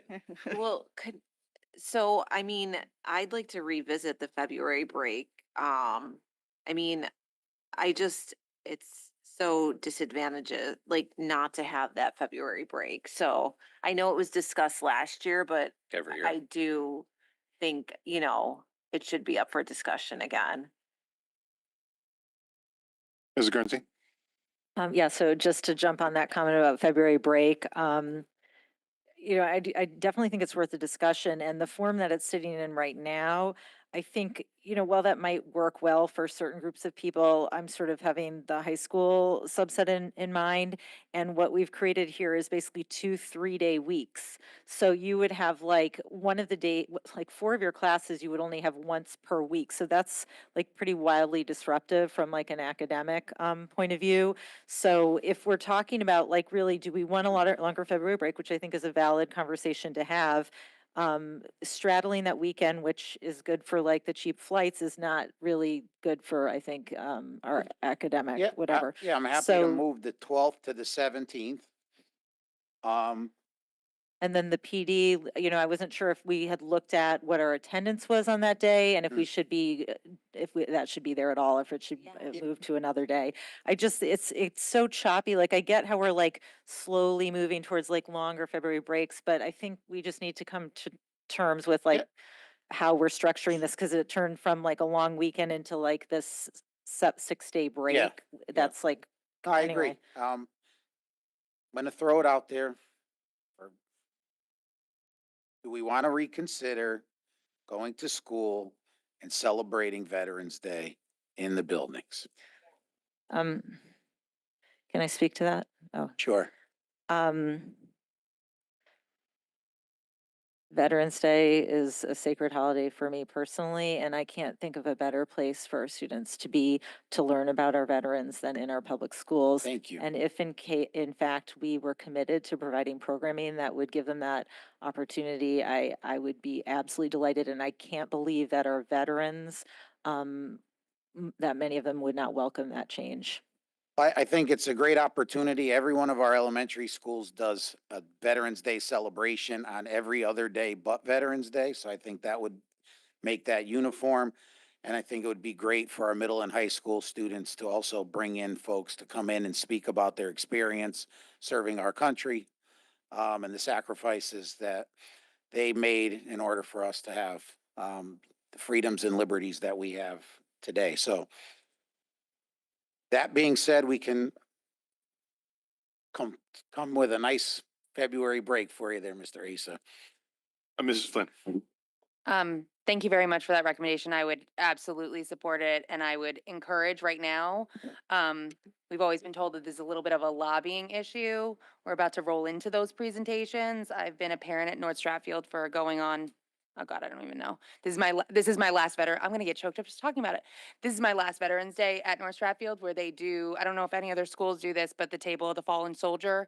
It's a beautiful service. Our students can talk about it very competently. My children talk about it. One of my children is in it this year. It's a tremendous honor, and I wholeheartedly support that. I would also make a request through the chair to the superintendent. We have heard from our Jewish community in terms of our the way that we recognize specifically the high Jewish holidays, Rosh Hashanah and Yom Kippur, which I want to pronounce correctly, but the ask was to just align our policies. So the policy that we have referenced, policy 6111, the AR, specifically references that we don't have activities after 4 on the eve of those holidays. I would simply ask the superintendent to maybe note for this coming year, it actually is not days that are school days. It's the 11th and the 20th of September. So maybe just an asterisk of some sort within a glossary item to explain, no activities after 4 p.m. Like I said, this is a part of our AR. Sure. We state it. I think it's an easy ask. And I think the reason, for the rest of the board and the public, the ask through many people that I spoke to was that a lot of our outside community, I know that this isn't our responsibility, but a lot of our PTAs, our little leagues, our community organizations use our calendar as a baseline for their planning. And one more space where we recognize it, I think, is just a good idea. So just explaining my ask, and happy to help if it's needed. Okay, thank you. Mr. Asa. I'm just gonna, to Mrs. Flynn's point here, I hear what you're saying, but I think we just need to be careful that this is a school calendar, and that we have had these discussions in the past at how we are not choosing certain religions to have off or recognize. And I think we sort of start to open Pandora's box. And we had this discussion when around Eid al-Fitr, when we added that, and it's not every year. And we were very careful as a board. While we don't want to dismiss anyone, we also have to be careful that if we start to do that for some, we might have to start to do it for others. And this, not to be insensitive, because I understand what the ask is, but we just have to think about that if we do discuss this. I'm not asking for a discussion now about it, but I'm just throwing it out there as something that we've discussed in the past. And I think we need to be very careful that we are a board that is for a municipality and under the state, and keeping some sort of separation there. As somebody that is faithful myself, I appreciate all the faiths. I think we don't want to cross a line. Can I respond? And then I have other things to talk about first, so I don't know how you want to handle it. Very quickly, Mrs. Flynn. Yeah, I just want to make sure that everyone is aware, and then I would actually then recommend through the chair to the policy committee chair, our current administrative reg, this is a direct quote. On the eve of Rosh Hashanah and Yom Kippur, there will be no after-school activities after 4 p.m. and no evening activities. The next line, avoid holding school on Christmas Eve and schedule a half day of instruction on the Wednesday before Thanksgiving. So I'm in no way trying to advocate that. All I am trying to do is the community reached out. I think it is imperative of us to reconcile our calendar with what we have written. If our board and the policy committee does not want to continue with that practice, I think we should reconcile that because that is what our policy is. It was approved on 2/6/2024. Mr. Race, you still have the floor. Did you have a comment regarding? I do, that? but I can wait All my right. turn. I'd Just like had to one move on. question for Mr. Asa. Yes. I know you mentioned the sliding of everything over Mhm. because of orientation. Is that something that is, Rationale, what is the rationale? no, I know the rationale is to get around the regs. Could we just suspend the policy for 1 year? This way then we're not, because that's a day, February break's gonna be another day. That already gets us into the following week. If we can try not to do that without any inclement Well, weather. I guess what would be the pushback to just by shifting it 1 day Well, and stick with the regs and stick with the policy? It adds another day to the end of the school year, and then we're gonna add another day to the end of the school year because of But I mean, this year February break. This year we're going till June 11th without Right, adding a day. But now if and this without we're going any, to 10th. right, so without any inclement weather, we're graduating on the 10th on a Thursday, which everyone likes to graduate on the last day of school. Because we can't have a graduation on Fridays. So I So think and that would happen here. not if we start as is on the 25th, which, No, the last day of school would be a Wednesday. It would become a Thursday. right, So what would be the But- problem? Probably with gonna have a snow. because we're gonna get the February break, I need another day. Well, no. The February break's already baked in here, the 12th through the 16th. We might adjust that and we might take a day here or there, but the only thing, forget February. The only thing that would shift if the green dots and the purple star move over a day each is the two red circles at the end would just move over too. Correct. So we don't consider that we do that considering nothing else. Right, but now if we're gonna move the 12th of February to the 17th, we're Well, gonna we move. don't know that. I mean, That's what I'm gonna propose. well, but that wouldn't, if that wouldn't Right, change. we're- Yeah, okay, go ahead. I'm moving that there. I'm Mhm. moving the 11th of November to the 18th. Hold on. I want to get the 19th, and there's your February break. You're moving the 11th of November to the what? the 18th of February. So now we just need the 19th. And there's your February break, which would then make it the last day, the 11th. The 18th would be a school day, though. That's not a February break. No, he's saying if this board were to adopt a true February break, that week off, then it would add one, if we took Veterans Day and moved it to the 18th, we would need a day. So if we wanted as a board majority, which I haven't been able to get in 8 years, to do that, then we'd be adding an extra day. So the last day of school would become the 11th. I think either way, for Mr. Testani, we need a sense of this body if we're willing to suspend a policy or make a change to a policy before he starts, running in circles trying to adjust this. Because if we're not, then it's clear what has to happen at the beginning, and then everything else becomes a discussion point from there. I tend to agree. So, Mrs. Maxine, do you have a comment on that? You've commented on other things. I still have one more after that, but please comment. Well, I'm reading the policy differently apparently than you. One, I don't think there's any such thing as suspending policy. So I'm not in favor of setting that precedent of that. If we have to change the policy, we have to change the policy. But my reading of policy, someone tell me if I'm wrong, is that we have to push the entire start a week. Correct. So that the first day for students is August 31st. Yep. So that's 5 days that we're talking about recapturing someplace else. We're talking about also canceling or now canceling another day of school in October to put all of the conferences on one day. So to me, it feels like, and I will say, as of right now, until I've got 2 air-conditioned high schools, I am not in favor of a February break. More and more schools in Fairfield County do not have them. Greenwich is finally talking about, they ducked, but that we are it's having the break is an outlier. And again, until we have 2 air-conditioned high schools, I'm just not interested in it. It is an unbearable environment to be in. Never mind trying to be in there on August 19th in those high schools. It's going to be rough. So I almost think that this needs such a whole redo. I'm not sure we can micromanage a day here and there, because I think Mr. Testani and staff have Well, the a lot to 19th, do. the 19th is teachers coming in, and then there's PD. They're not in hot rooms. I mean, we always schedule professional learning in air-conditioned buildings.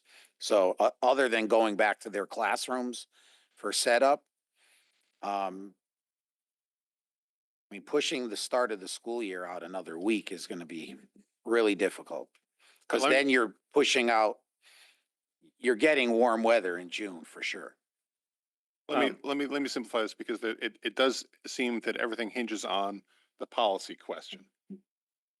So just as a general sense of the body, would we have an objection to doing some kind of one and done policy? Like COVID? Well, we could add a line, yeah, not suspending the policy, but we would actually need to change the policy, whether it's a suspension or a rewording or something. But as a one and done, in order to adopt some version of this calendar. Do people have objection to that? I'm not, I wanted to make a comment. Can we just kind of get the He's trying sense to of get the sense of the body. So, yes or no, or?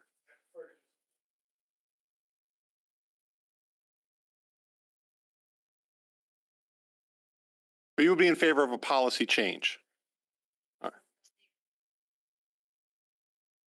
A policy change. I think we would need to change the policy Come as kind of a forward. one and done meeting, find some language that either exempts a year or changes the formula. Ms. Maxicali, do you want to comment on that? I guess I have a hard time we put the policy into place and picked that for a reason. And we knew that these outliers would be there. August 19th for our staff is really early to stop your summer. August 24th. We started is on the re- 20th this year. What's one day? I guess I'm looking, it's less, it's a little bit less of the staff issue than it is the students having then 2 full weeks of school prior to Labor Day. Forget about starting after Labor Day. You've got 2 full weeks of school now before Labor Day. And we had picked that last Monday for a reason, as a reasonable start time to end the break. So I would want to make sure we have that conversation.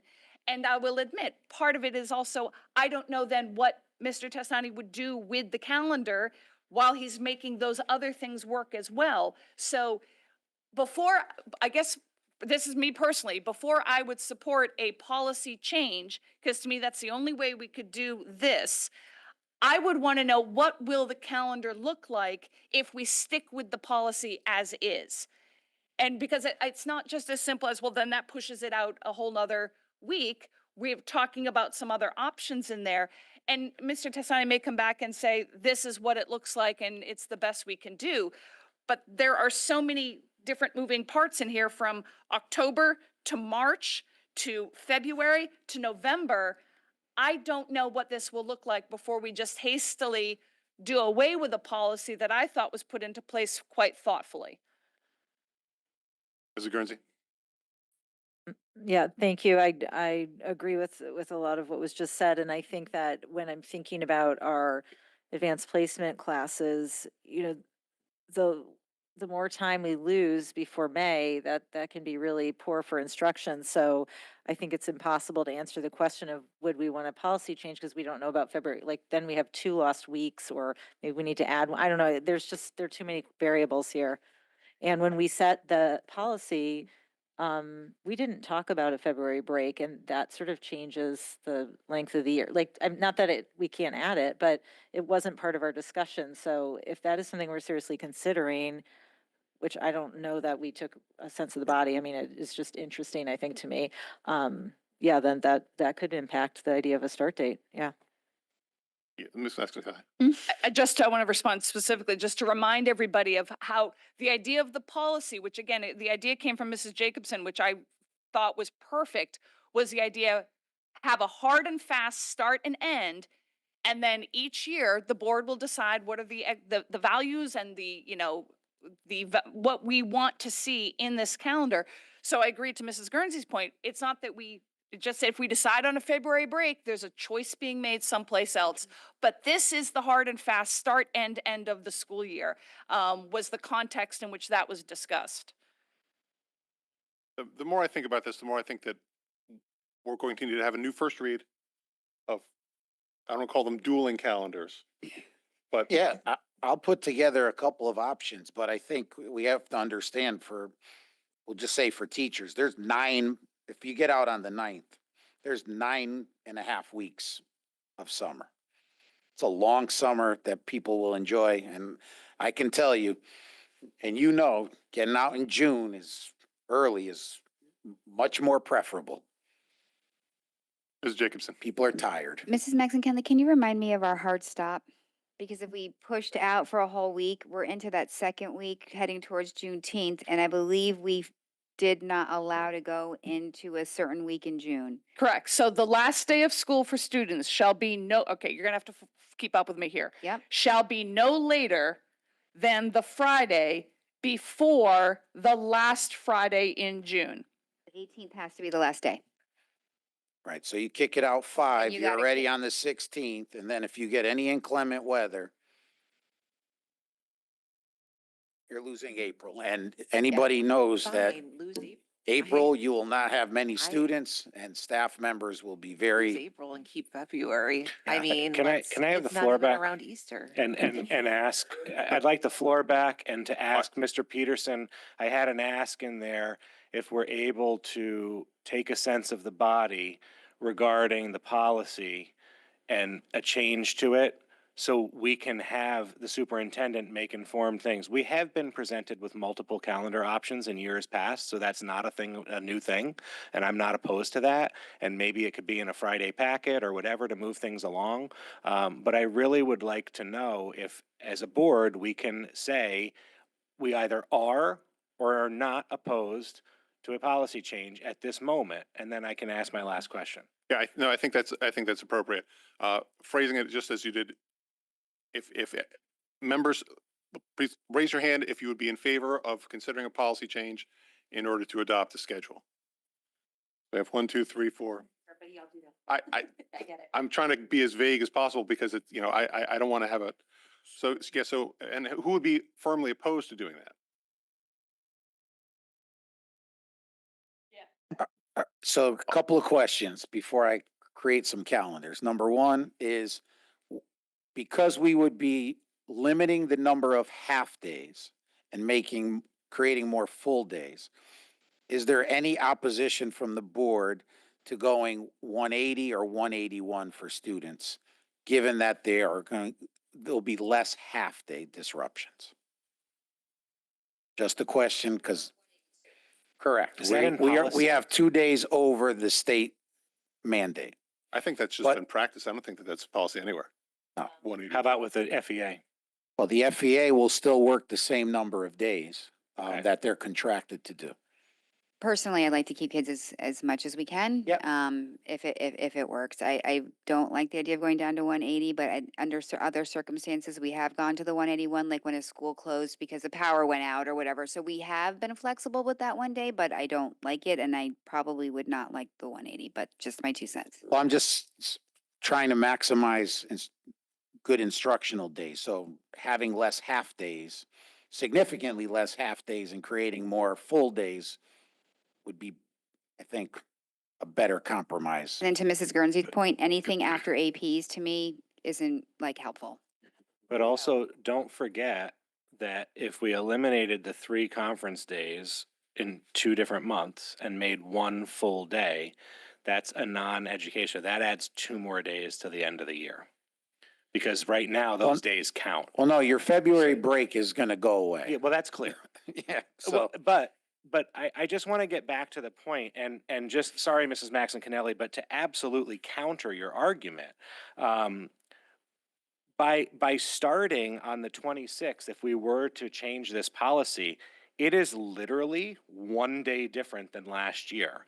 If we abide by the policy and start school on September 1st by having orientation on the 31st, then we're looking out to possibly have to suspend the policy at the end of the year. And you talk about air conditioning, and I would be much more concerned with later in June than what we've had as past practice in August for as long as I've been on the board.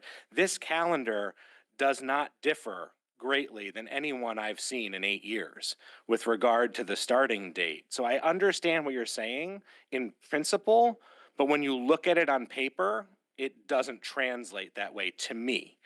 So I think shifting it the 1 day, making a policy change, keeps us on track with what we've done and gets us out of school around June 10th and gives us those 5 potential inclement weather days.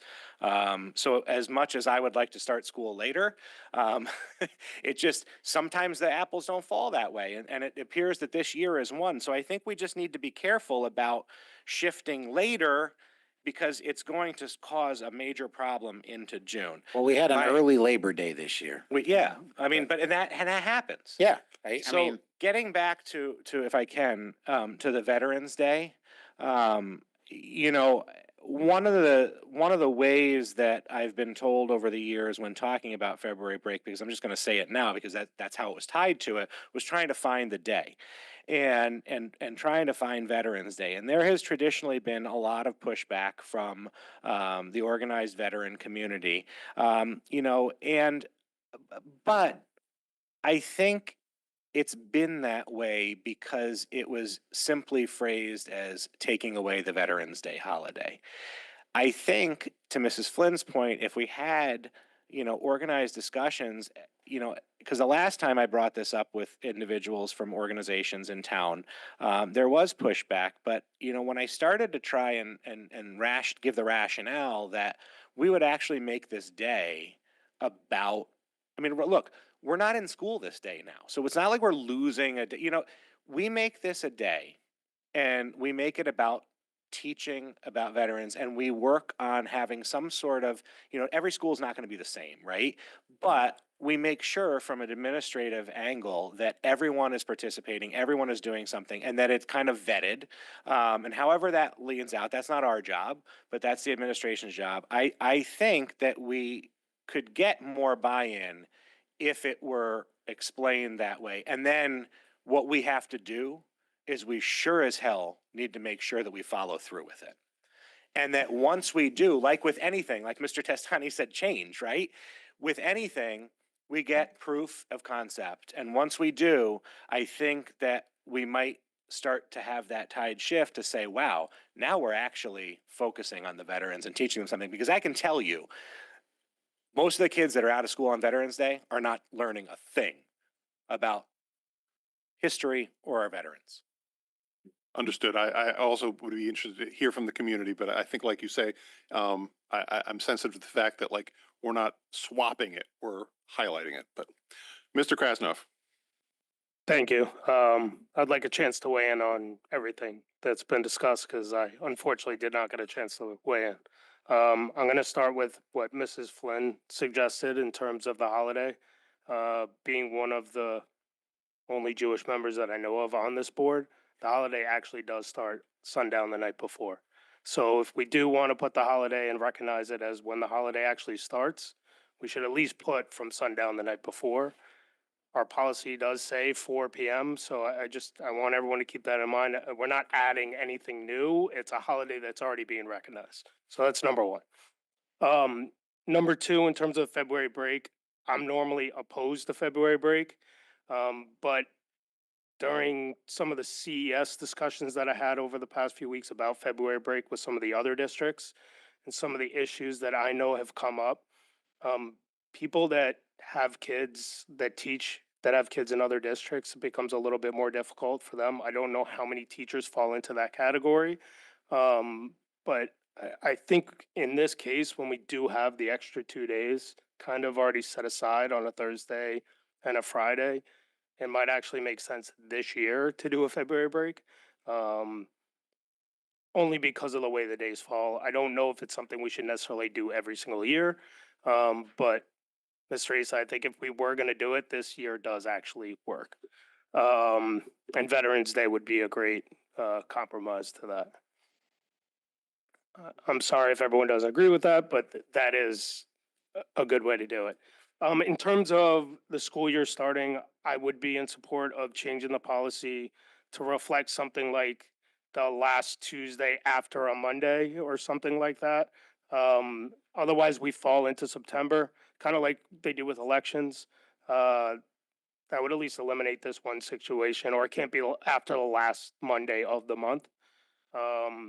I think in almost any other situation it works. And this is the one that I see really can throw off the calendar quite a bit, especially when we have all these big summer projects that we're going to want to start next year. AC projects, school projects, etc. It might be a good year to get out a little early so we can get a head start on all those. That's an extra week. We can hit the ground running with some of these projects without the students in the building. I think that's about it. Thank you. Here's what I think is clear. This can't be a first read. We're going to have a whole new first read with multiple calendar options and a policy. Two calendar options. Two calendar options and a potential policy wording issue. I'm a little anxious about that because if we do a first read on the 12th, then that's going to put the final vote for a new board who wouldn't have been here for the first part of the discussion. But it seems like that's going to be unavoidable. So, all right, we will have to discuss this more in leadership. We'll have to discuss with Superintendent Testani and Mrs. Maxicanelli and then Mrs. Guernsey. Yeah, thank you. I did want to comment on a couple of other things. Just to be clear with Mr. Asa, definitely recognize that August start, it's only 1 day different for staff. The difference is 2 full weeks before Labor Day as opposed to 1 full week for the students. That's what I'm commenting on is a difference. And again, this board may decide that that's fine. So, you know, I'm open to the policy addition, but I can't be until I see what this is going to look like. I also, to Mr. Krasnov's point, I think would be a very bad idea to have February break be something. I completely appreciate that for those of us who are working with this, the idea that 1 year you have it and 1 year you don't, we might be comfortable with that because we recognize what's driving it. I think for the public, it would not be. We still have people who are saying, I remember when we used to have the February break, and it's been since 2012, I think, that we eliminated it. And so it's, whichever way we pick, I think we're going to have to go that way for a while, but I definitely hear your point. I just don't think it would work for the community. But my final comment was to, Mrs. Flynn brought this up, Mr. Krasnov spoke to it, and I'm sympathetic to the idea of you're wanting to allude to what we put in the regs in terms of acknowledging the sundown before those days. I'm not in favor of that being added to the calendar. I'm completely in favor of the practice of the district, 100%. But this is the student calendar. We don't acknowledge things that, and actually I think there are a few things on here that maybe shouldn't be on here. But if we open that door to Mr. Ace's point, there are all sorts of individual to certain religions that maybe we need to start adding, and that's not what this is supposed to be. The school days. It's, as I recall, for example, if you take a look on here, Yom Kippur is on here, Rosh Hashanah is not on here because it's a weekend. And so, but my point is now what you're saying is that now we need to put that on the Friday because, and so what I'm just saying is that then we start getting at them, and I'm entirely sympathetic to the notion and would love, maybe we need to put something, more prominent regarding the regs. Please reference the regs for this, or maybe putting something out to the public when the school calendar gets out in terms of please remember, these, aspects of the regs. But I would not be in favor of putting it on this one pager because then there are too many other, cultures that might say, well, what about this? Why aren't we acknowledging that? So that is my only objection. I certainly appreciate the information piece, but that's not the purpose of this. And one final thing, it would then involve another policy change, because our policy is very clear about what the school calendar should show, and things that impact after school is not even allowed in our policy. So that is, again, I'm entirely sympathetic to the point, as I was to the email we received, but to me, this is not the place for it. Ms. Guernsey? Just a couple last minute items. I wanted to actually applaud the athletic directors because they in fact have been doing a really great job of reminding kids on these holidays, like it's 4 p.m., get off the field. So I mean, I feel like we're doing our due diligence to make sure that we're upholding our policies. And I don't know that it's our responsibility to add to our calendar things for other organizations. I don't feel that, but I understand the request. The idea of a February break I have never supported for many reasons, but it's funny how this calendar lends itself to it. But share your concern of setting a precedent there, because I mean, yeah, once you see it on there, people are going to see it every year, and that could cause a lot of problems. The other thing I was just going to around Veterans Day. Keeping in mind that I think the specific feedback we had gotten from veterans was that they did not want to be available on Veterans Day to come to our school on that specific day because they are taking time to reserve for themselves. So this idea that if we have programming on Veterans Day, it might not be including them. They might have to come on a different day. So just when we have that conversation, to be sensitive to that. And then lastly, the little box at the bottom, if that could be expanded, just because it's a little bit hard to read the text there. Thank you. Mrs. Jacobson, and yeah. Just on the veterans and on this calendar as whole, I would hope that if we're going to put out a calendar at our next meeting that has showing that day as a possible day of school, that in the interim there is some serious outreach and proactiveness in terms of alerting them to that. So this does not come as a surprise and we can hear from them. And I'm trying to be sensitive to the fact that perhaps even something like a late start so that people can participate in parades or something like that might be a compromise on that. And then Mr. Peterson, I hear your notion on a vote, on this calendar after the election. But I don't know what's on the November 12th agenda. November is usually pretty heavy with student data achievement and whatnot, but if we roll up our sleeves, we could vote on it on the 12th. I don't know why we would need to wait 2 weeks unless we're like making crazy amendments and we can't see it, but I'm just saying it is an opportunity. We can vote on the 12th if we want to. I understand that. I'm leaving that open in my mind, but given we're going down some pretty detailed roads here, I don't want to force that discussion into a single meeting if it needs more time. But we'll make that Possible decision as we action. possible action. All right. Well, thank you, everybody. This did not go the way I anticipated, but I'm glad we are.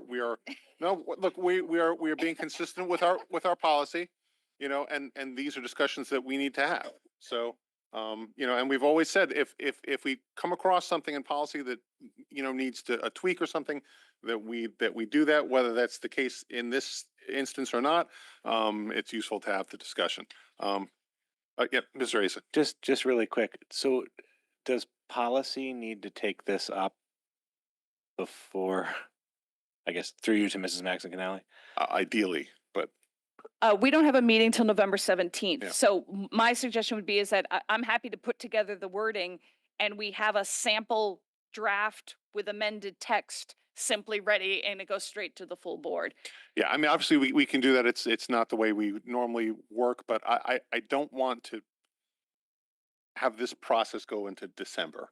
This is this is when our community is expecting a calendar, and I want to try to respect that as much as possible. So, we'll have further discussions in leadership and with Mr. Testani and try to come up with a plan. And I'll try to be as transparent as I can about what we're doing so other board members can expect it. And as to Mrs. Jacobson's idea about veteran outreach, I will certainly send some, I'm very interested to hear what the community has to say about this. Having gotten comments from veterans myself for many past years. But we're going to move on now. The item 8A or 8E, excuse me, discussion action on 2025 CABE Delegate Assembly. And I previewed this earlier saying I would like to send delegates to the CABE Assembly this year to discuss their initiatives that will inform their policy push. We are entitled by their bylaws based on the size of our district to 2 delegates. Mrs. Flynn and Mrs. Maxon Kelly have volunteered to do that, but their CABE bylaws require that the board selects the delegates, which is why I put this on here as a motion. So I will read the recommended motion that the Board of Education appoint Jennifer Maxon Kennelly and Katie Flynn as delegates to the 2025 CABE Delegate Assembly. Can I have a motion, Mr. Asa, seconded by Mrs. Jacobson? Any discussion on this topic? There's board issues. Oh, I don't have it on this topic, but before we get to the next one about the alternates that weren't on here too. So that's just a different conversation. On the motion, all in favor? Thank you. This is unanimous. And item E2 is discussion of 2026 proposed resolutions proposed for adoption by CABE. This was in our backup. Make sure you all got a copy of it. The reason that this came to mind was looking at this. One of the elements of that they're going to be discussing under Title 2.6 Public School Desegregation Initiatives. This is a resolution that the CABE urges the General Assembly to develop a task force to study the effectiveness of the racial imbalance law, charged with developing a newer metric to measure a school's racial makeup and then provide districts with the resources to achieve greater diversity. I thought we should have a discussion about this and anything else that is in here. I thought since we are obviously a district to which this may apply, it would be in our best interest to have somebody participating in that discussion. If we wanted to make an amendment to this, to send to the conference with our delegates, that would need to be in writing, and I would intend for that to be voted on us at our meeting on the 12th. But I wanted to open the discussion here because if we are sending delegates, it does not necessarily need to be just about this initiative, but other things in this as well we can have a say on. Mr. Asa. Yes, so I have major issues with this resolution because this could have the opposite effect of what I think a lot of us want. Urging the General Assembly to develop a task force, they could look at this and say, you're right, this isn't effective. It needs to be more stringent, or it needs to be more in depth. And as a board, we kind of passed a resolution saying, no, we're not, we can't fix this within our means, right? So what this resolution doesn't include is a pause on the implementation of this law, which happened a year ago or so, and it expired in July. So at a bare minimum, I would say we need to be urging the General Assembly, as they did before, to pause the law, the implementation of the law, while they do this. I personally, and look, I'm not going to have, this has been discussed, some of our state representatives put this forth before, and the study didn't happen because there's obviously a fiscal note tied to it. So we don't know what that's going to be, and in current times, whether they're going to take this up. So I do have grave concerns about a study and who's doing it and whatnot. And here you're not going to get into the weeds of that. That's going to be up to our representatives. So yes, this is important to us, but I also think it misses the mark. So I'm not really sure I have guidance other than if we are going to support this, that we should be saying that it needs to include a pause on the implementation or action on the implementation by the State Board of Ed with regard to this law. Thank you. Mrs. Flynn. Thank you, Mr. Asa. I very much share the same concern. I also worry that this resolution and advocacy by CABE could impact what might be already currently going on for plans for the special session coming up. And that the indications that I've gotten, I heard testimony from our state legislatures, was that they were intending for that pause to continue.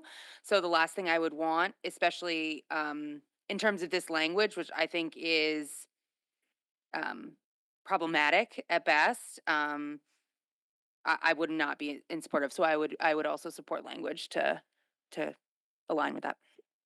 Mrs. Jacobson? I just want to make sure I'm clear what we're doing here tonight. We're going to go through all these resolutions, or at least any ones that people want to, and we're giving guidance to Mrs. Flynn and Mrs. Mascanelli to vote yay or nay. That's it, right? Or to make an amendment. Okay. Correct. All right. So for this particular one, I just want to make sure everyone's clear that the bracketed language is a cut, right? That's an edit. So that's coming out. So it finishes after the task force. This also isn't new, really. The change really was taking out the second, because this language had been in here before. I agree in the sense of I have no idea to study the effectiveness of what. I have no, at least when I look at the language of the study that was proposed that Mr. Acer referenced, it was really clear what they were going to be looking at: impact on kids, costs, access to their neighborhood schools still or not. Like, there was a really good list of criteria that they were looking at, the effectiveness of the strategies and actually resolving it or not, things like that. So this is just way too broad for me, and I have no idea what it means. For if you're looking for my input, I can't tell them to vote for something that I personally don't understand even what they're talking about in the sentence. Effectiveness of what? I mean, the law really is: you get identified, you submit a plan. The regs have different things, so I just don't even know what they're getting at here. And task forces, just on the sidebar, notoriously can take a really long time, and I'm not saying that's bad. It's just by the time you get them proclamated versus the study, it's in a law. They put a set date on when the report is due, and whatnot. So I don't know what to tell you guys, the two of you, but without some other understanding of what this effectiveness is all about and what criteria that is, I can't, at this point, say yay, go forward, because I don't know what this means or what it could mean for our district. So that's my input on that. Mr. Krasnoff? I have serious concerns as well. My concerns are a little bit different, just in terms of the CABE meetings we've been to, what the typical representation at the meetings are. It's usually a lot of districts that this does not affect. And the districts that it does affect, at least the last 2 years that I went to, did not attend the Mystic Cabe Convention.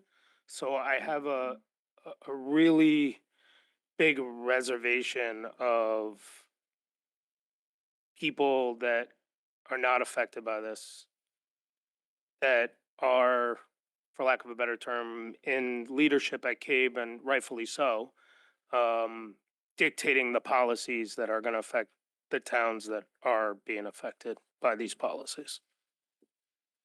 Yeah, to that point, I think we need to be in the room, was my basic thought when I saw this.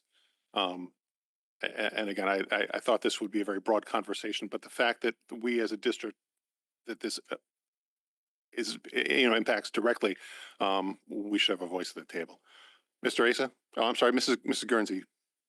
Okay, thank you. Yeah, no, I would not support any of this language at all. It's, even like the issue itself of needing to improve racial makeup, like, is so charged and like not acceptable in my opinion. Yeah, so I think that it's just pretty dangerous territory here. So heads up to our two nominees. Good luck, but thank you for representing us. Ms. Jacobson? Oh, sorry, technical item where it says explanation of change, you guys. It says the law was paused for 2 years. It was not, it was 1 year. So I don't know where they got the 2 years from now. Just, it wasn't 2 years, so. It is back in effect though, which is the important point in that, yes. Mr. Asa, you had your hand up?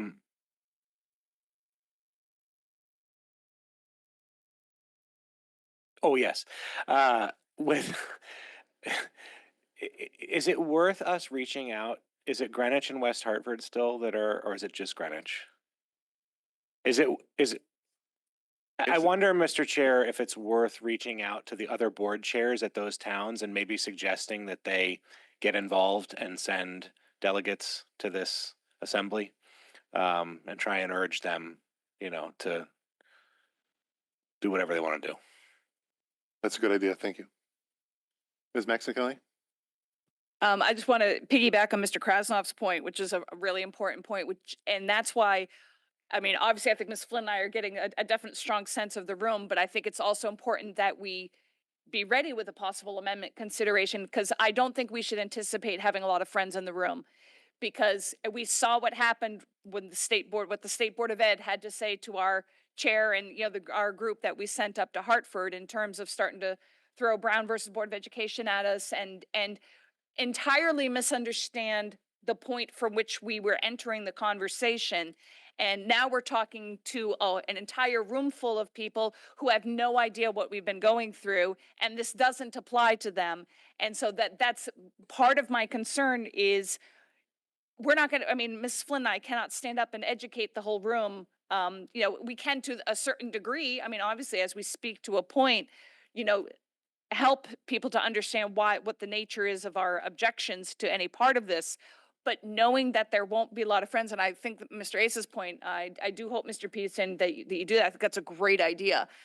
Just to have a few others who can speak knowledgeably to what is happening, the impact on the district, the lack of effectiveness of any part of this, but just knowing, just saying no, I have no idea what the room is going to be like. And Ms. Flynn and I are obviously going to have to be reading the room and adjusting quickly. So the thought of, if people can put some thought into before the 12th on what would be some good wording, we can take this feedback, but it would be really helpful, because I think just voting no might be in a tough position. And I'm not sure how many allies we'd have in the room for something that came across as just obstructionist, as opposed to here is what would actually be useful. Mrs. Flynn? Thank you, Ms. Maxon Kennelly. I agree with almost every point you made. Another ask maybe of the chair, and I apologize. I feel like the asks are kind of loading I up. put it on the agenda. But to Ms. Jacobson's point, I think me and Ms. Maxon Kennelly are going to have a challenge in front of us in terms of, number one, how we communicate this issue, and then what we do with it as this is before us as delegates.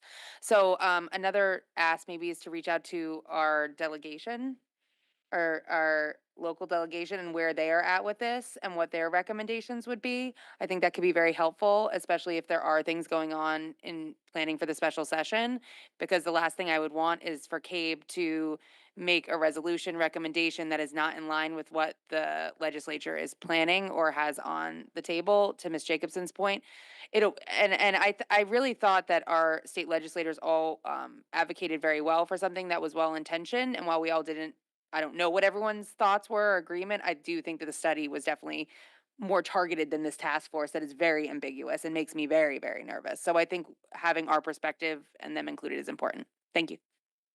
Mr. Krasnoff? Just some ideas in terms of specifics that come to mind. The definition of diversity. I feel like a lot of times that is not really clear. It's whatever someone checks a box, not necessarily what they're going to define it as going forward is going to be a question mark. What they're going to define diversity as. I know that's going to be cut, but there's still going to have to be a definition of what the diversity is. In addition, some of the issues is more an economic issue than really a diversity issue. And equality in the schools. To me, that's the most important thing, no matter who you are, that you're getting the same education as everyone else in the district, across the district. And it seems like in reading the law back in the day, that was the purpose of the law, to make sure everyone got an equal education, which at one point people were not getting. So I think it's important to reiterate that maybe towns should be held to a standard that schools should be getting the same type of education, regardless of what their makeup is. Thank you. Mr. Asa. Yeah, since this agenda item is about this whole packet, right? I just wanted to just make a point, like looking through the other stuff, it seems to me that we're pretty much on the money with the other things that we're already doing with regards to our policies and practice. So I don't know if anybody else had any other resolutions that raised red flags, but yeah. Bring them on. Okay, page 10. Well, we can come back to it. So page 10. All right, Ms. Flynn, was your process question? This is just a process question from me and Miss Maxon Kennelly. So as we're taking this feedback, like you said before, we're deemed to say yes or no. So as we're gathering this feedback from Ms. Jacobson, I just want to know from you, are we going to take a vote as a body on each of these resolutions? Because that's my concern. If Ms. Jacobson brings up a concern with one and the rest of the body doesn't speak to it, then what do we do? Well, my general thought was if there was consensus on some topics that we could come up with a policy document for voting on the 12th that would come before CABE meeting. It's my general sense. Thank you. Okay, page 10. So down on the page where it has the numbered 1, 2, 3, CABE urges the state Connecticut. I don't know how to show you. It goes 1, 2, 3, and then it goes 1, 2, 3. The one that's being cut is number 4. Yeah. I have serious concerns on that. And their rationale here was that deletion of number 4 is because it's already been accomplished and is ongoing. I don't really understand that explanation when you're cutting the word gather.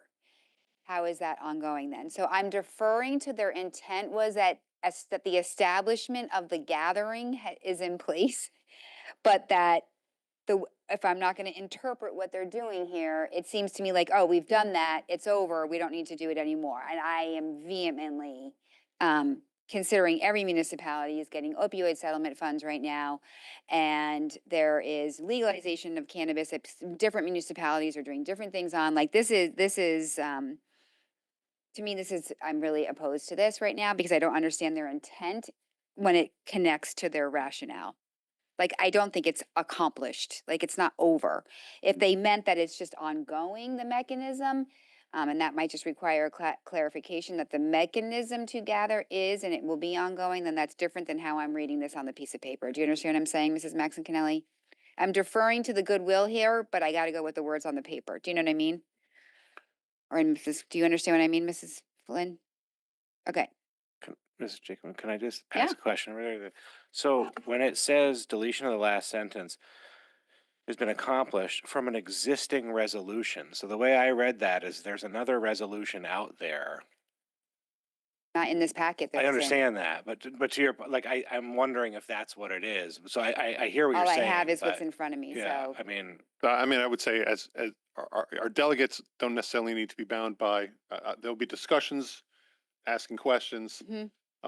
So, we can empower them to act on our behalf in ways that are not just necessarily just black or white. Yes, absolutely. That was just raising the concern on that one. Next page 11, sorry. Yes, next. Just one quick question for follow-up, because obviously we as a district have no interest in not doing this. But because this says CABE urges the state of Connecticut to, just have to ask, I assume, does the state get this data from us locally? Like when we have our Fairfield Cares surveys, does it get reported to the state? The state has its own youth survey that we have to do every once in a while, so, yeah. I guess I don't know that. So I guess I didn't know that survey because we don't have to approve it. Right. Is that it? It's a state mandated. Okay, thank you. Okay, so the next one I had concerns on, everyone, was page 11 under social emotional learning. And they cut the words "and community members" around here. And their rationale is that a district's priority is pre-K to 12 with limited funding and staff. I don't think it takes a lot of funding to have social media posts around different things. It doesn't cost a lot of money. I'm just not sure that I agree with not having a community understanding of this area. And I see what they're trying to do, that it might cost money to do this, but I don't necessarily think that that's the case. So that was just a concern of mine. What is the purpose of taking the community out? And if their only purpose is limited funding, I'm not sure that's a strong enough rationale for me, because I don't think you need a lot of money to do something like that. So that was one of my concerns. Okay, so I'm gonna tell you, 12, the school finance system, I found a little word salady. Like, some of them were really good, but it was a little word, you know. Can we go to number 4? Number 4 on page 12, under the school finance system. The need to restructure the state spending cap so all federal education funds flow to school districts. I defer to the delegates, but I don't know what that means or what the implications of that are.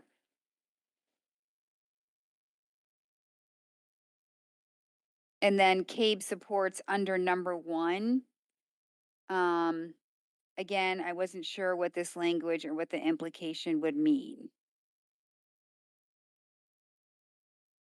I will So, say, again, I'm just raising my concerns to the delegates. Doesn't mean I'm making changes, but I want to share with them the things that I wasn't unclear about. no, totally hear that. All I would say is I'm certain, yeah, they can certainly bring that up in conversation. Any amendments that we want to make would need to be made in writing and beforehand. So if you have an amendment, if you have a thought about an amendment, and you could bring that to our next meeting. But obviously we're empowering them to act. So. I know. Yeah. Okay. Number 2 on the next page, the very last bottom of the sentence, you guys, where the sentence, and under number 2, it starts economic and educational factors. And on course offerings of special interest, I had no idea what that meant. Does anyone have an idea what that means? Course offerings of special interest. I'm on page 13, bottom of number 2. It sounds weird, right? Do you know what that means? Yeah, that was one of my areas I was confused. Basically saying that are you off? What is course offerings of special interest? I was reading it like special interest group, or are you talking? So I read that as you are using your budget to properly give a diverse offering of classes, okay. specifically at your higher level. That's how I read it, but I don't know if I'm right. That's how I read it as well. So obviously I've been in the legislature lobbying world too long in terms of thinking that special interest. All right. I didn't get it. All right, now I think the intent is good. That helps me. I think what they're referring to is that in some communities, there are very limited Options. options for Okay. students to take courses outside of the core requirements. Okay, excellent then. Thank you. Thank you all for that different lens.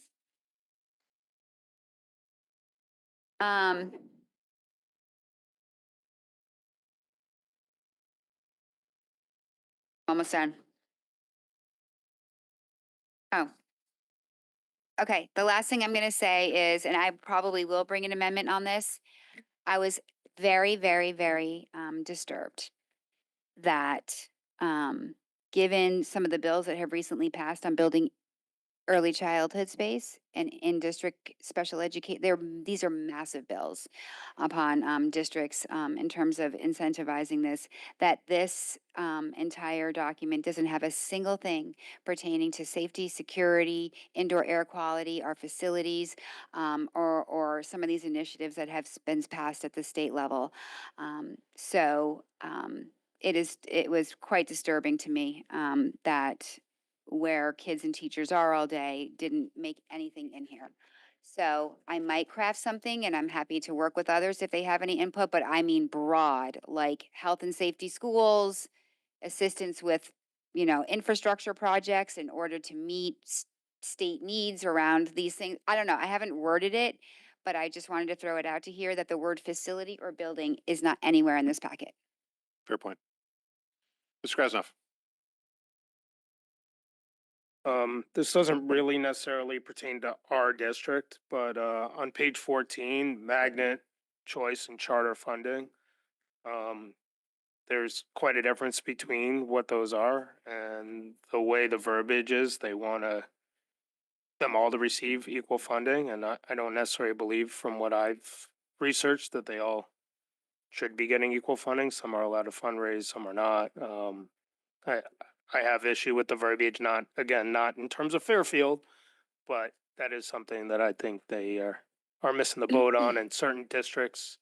And I'm not gonna point out specific ones that have high up delegates at CABE, would benefit more than most other districts here, which is unfortunate to say. Thanks. Thank you. Any other thoughts or Mrs. Jacobson? Sorry, I was just looking for a little input on my last comment. Would people be interested in supporting something if I put something pretty basic in general around infrastructure, funding, state assistance, indoor air quality, something like that? And I'm happy Do you to know work how with that would anyone else. work? It would Since be an this is a- amendment under the new items. It would be like a new. But would we need to float that to them ahead of time? Like, we can't just spring it at the meeting. Well, here's the thing that I actually need to look up about that, Yeah. because there are some apparently if you want to add a resolution, there's like 10 weeks of lead time that you have to do Yeah. for that. But if there's some way to amend a current resolution, To fit it in. yeah. That's why I kind of came with Okay. the, and it's hard because we only got this, a week and a half ago in the mail. So we have not been involved in the process of creating the document itself. But my sense is that they would ask for a lot of lead time for a completely new item. And to fit it in somewhere else. Yeah. Okay.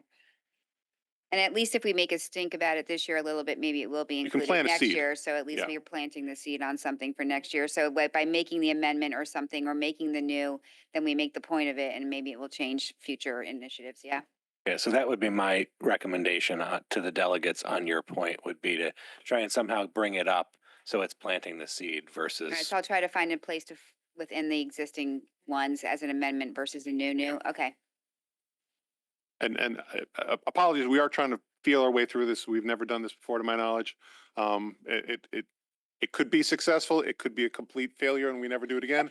But Ms. Mexicanelli.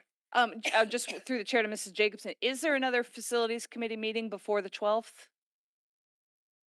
I was like, because otherwise that might have been something logical that you could have pulled three people together and done some wordsmithing. Otherwise, on you.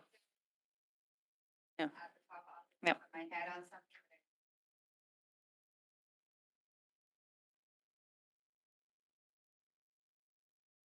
Mr. Krasnov. I just have a procedure question. Is this typically something CABE reaches out to districts about each year? Because there are some districts that seem to have gotten a heads up and put resolutions into this packet. So I'm just wondering if there is. My honest answer is I have no idea. Okay. We have not Fair. heretofore been involved at that level in CABE. It occurred to me because of the racial balance issue in here impacts us directly. I think would be a valuable voice at the table. But process question, I don't know.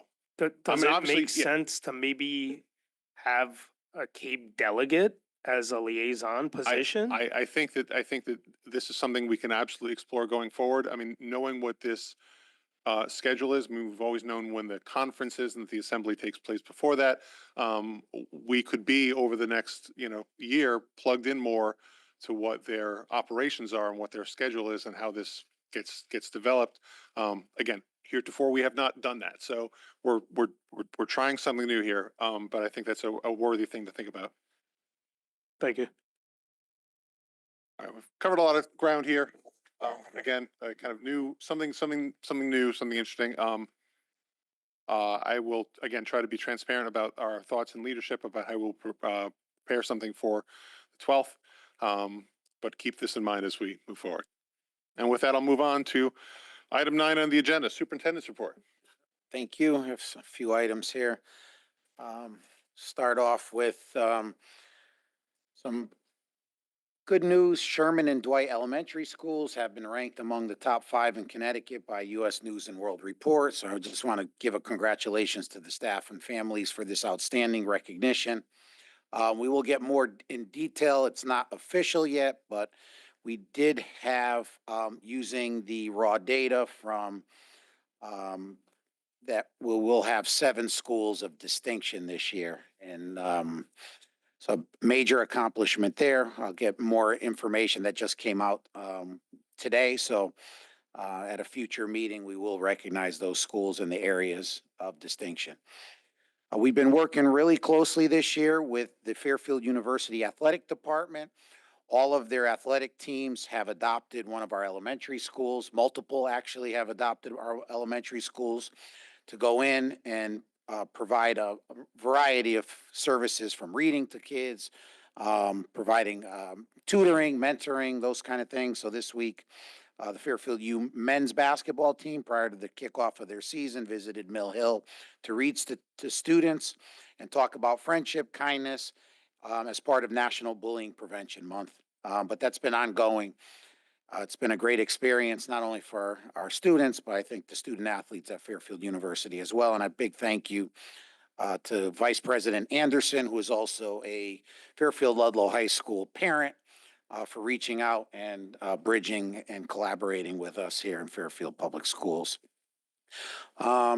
Just want to remind everyone, Friday is the deadline. Whitson's is conducting a short survey to gather feedback on the school nutrition program. The details are on our Fairfield Public Schools social media pages. We encourage all parents to fill this out. We'd like to get as much feedback to Whitson's. That does help drive their meal menus and programs as they move forward throughout the school year and into the future. So please, we'd like to hear from you. Fairfield Cares invites parents and caregivers of students in grades 7 through 12 to complete the 2025 questionnaire. The link is available on Parent Square and again on all our social media outlets as well. We encourage all our families to fill that out, as that is important information. It does drive programming and how funding is spent.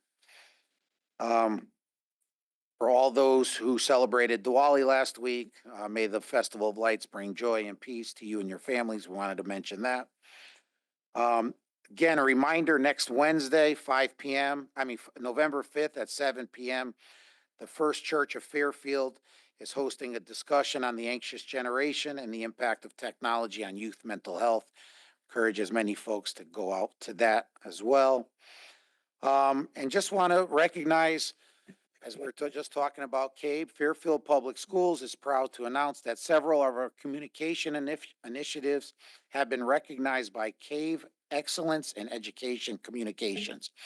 So we were recognized for our social media engagement, our Career Pathways course guide, our bell-to-bell cell phone free initiative, District Improvement Plan were named its top winners for excellence in connecting with informing our community. In addition, our convocation student-centered video earned an honorable mention. These honors reflect our district's commitment to transparency, creativity, and celebrating student success while keeping families and the broader community informed and engaged. Well done. Rachel does an amazing job, as you all know, in putting all of this together and putting her special touch on it. So a lot of folks have worked on this, but Rachel has done an amazing job, and she's a great asset to our district. Amen. Any questions or comments? All right, committee and liaison reports. Mrs. Flynn. Thank you, Mr. Chistani, for sharing the survey and getting ahead of me for Fairfield Cares. And don't even begin to apologize. I will shout it out as many times. Wait, I have one more thing. Sorry. Go. I do want to recognize our own Dr. Zavajancic. He helped co-author an article that was published in the National Association of Secondary School Principals for the October 2025 edition. So I printed out a copy to share with all of you. It's on deciphering dyslexia law. This is a huge honor for Dr. Z. So we just want to congratulate him and his hard work and being published. Yep. Very well done. Thank you. Would you like to say a few words? Would you like to give us a presentation on the article? Just joking. Yeah. Mrs. Just, Flynn, yes. just a quick Fairfield Cares update. Our next general meeting is on November 19th. And I just want to give a huge shout out to Greg Hatzis and the Fairfield Low Drama Club who reached out to Fairfield Cares. We heard before about their fall production of Carrie, which is amazing and very entertaining, but also carries some heavier topics. And while substance abuse is the main concern of Fairfield Cares, the coalition was happy to help lend our materials in terms of bullying and other mental health topics and support the Ludlow students. So I wanted to shout Dr. Hatzis out for reaching out to us. And for PTA Council, their next general meeting is on December 12th, and their next president's meeting, I believe, is December 20th. Thanks. Mr. Krasnov.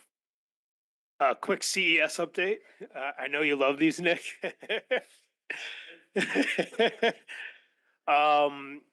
Unfortunately, CES, as of last, maybe it's 2 weeks now, hadn't received most of their state funding. So they were in the hole quite a bit. And that's why I asked questions about our state funding if we were having issues, because there's either is extremely delayed or they may not be getting some of it. Also, so it is a concern. Also, in addition, some of the delegates are up for election, so I'm going to be seeing some new faces probably if I decide to continue on and not give it over to Nick to join in on the fun. Other than that, all at the end of every CS meeting, all the boards get together and talk about hurdles. As I mentioned briefly, we talked a little bit about cell phone usage. Everyone is very excited implementing some kind of cell phone bell-to-bell policy. Everyone did it differently, but the results seem to be tremendous across almost all districts, or at least the ones that have implemented something. So I do commend our district for being one of the pioneers and doing something. So whether I agree with the pouches or not, had to put that in. Thank you. Mrs. Jacobson. Speaking of this CABE assembly, word is that the special sessions are happening on November 12th and 13th. I'll keep anyone posted.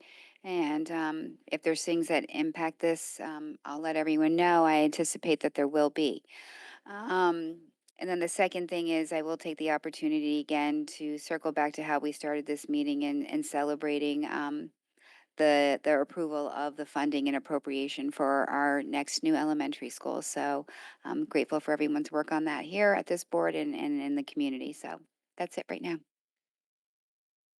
Anyone else? I'll just note that Dwight Building Committee has met twice. Lauren Efron was elected chair. The meeting was held just today. Next hurdle is hiring an owner's rep, which hopefully will be done by the end of the year. At which point they can hire an architect, and at which point they can hire a construction manager. So that we've hurried up to this point. We're going to slow back down a little bit, but this is the process, and so we'll see how that goes. Board of Selectmen tomorrow is going to be looking at our other capital requests, 2.3 million for the Ward Field, 900K for the paving at RLMS and Fairfield Ludlow High School, and 1.45 million for Fairfield Woods bathrooms. Ms. Max Kelly? Just wondering if you've received any questions about any of those projects. I have not. All right, with that, we'll move to public comment or open board comment. We have work on. Oh, Ms. Jacobson. Just wishing everyone a happy and safe, fun Halloween. Excellent public comment. Public comment.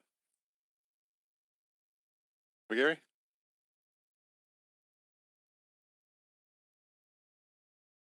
Hi, Mr. Gary with the Fairfield Education. Oh, there we are. Thank you. Mick McGarry, Fairfield Education Association. I actually just wanted to reiterate something that Mr. Asa brought up before. I can speak with complete confidence that, all of our teachers want to honor our veterans as much as possible. But if the board does decide to make it an in-school day, we would ask that you, as Mr. Asa said before, do it the right way and make sure that the communication is clear about what the expectations are in each classroom. And that it would be a day devoted to the veterans and be, proper. We would need resources As I mentioned before, we would need help to, locate veterans to bring them into the school and some sort of shape of what the day would look like. Because I would hate for it to be just another day. It would be, it's a wonderful opportunity to celebrate our veterans and for our students to learn firsthand. But without proper planning and proper funding, and it wouldn't be, obviously not, we're not talking a lot of funding, but just enough so that we can do it correctly. So I would just ask the board to consider that when taking this into your decision making. Thank you. And happy Halloween. Thank you very much. Any more other public comment? All right, seeing none, back to the board for entertain a motion to adjourn. Mr. Asa, seconded by Mrs. Jacobson. All in favor? Thank you very much, everybody.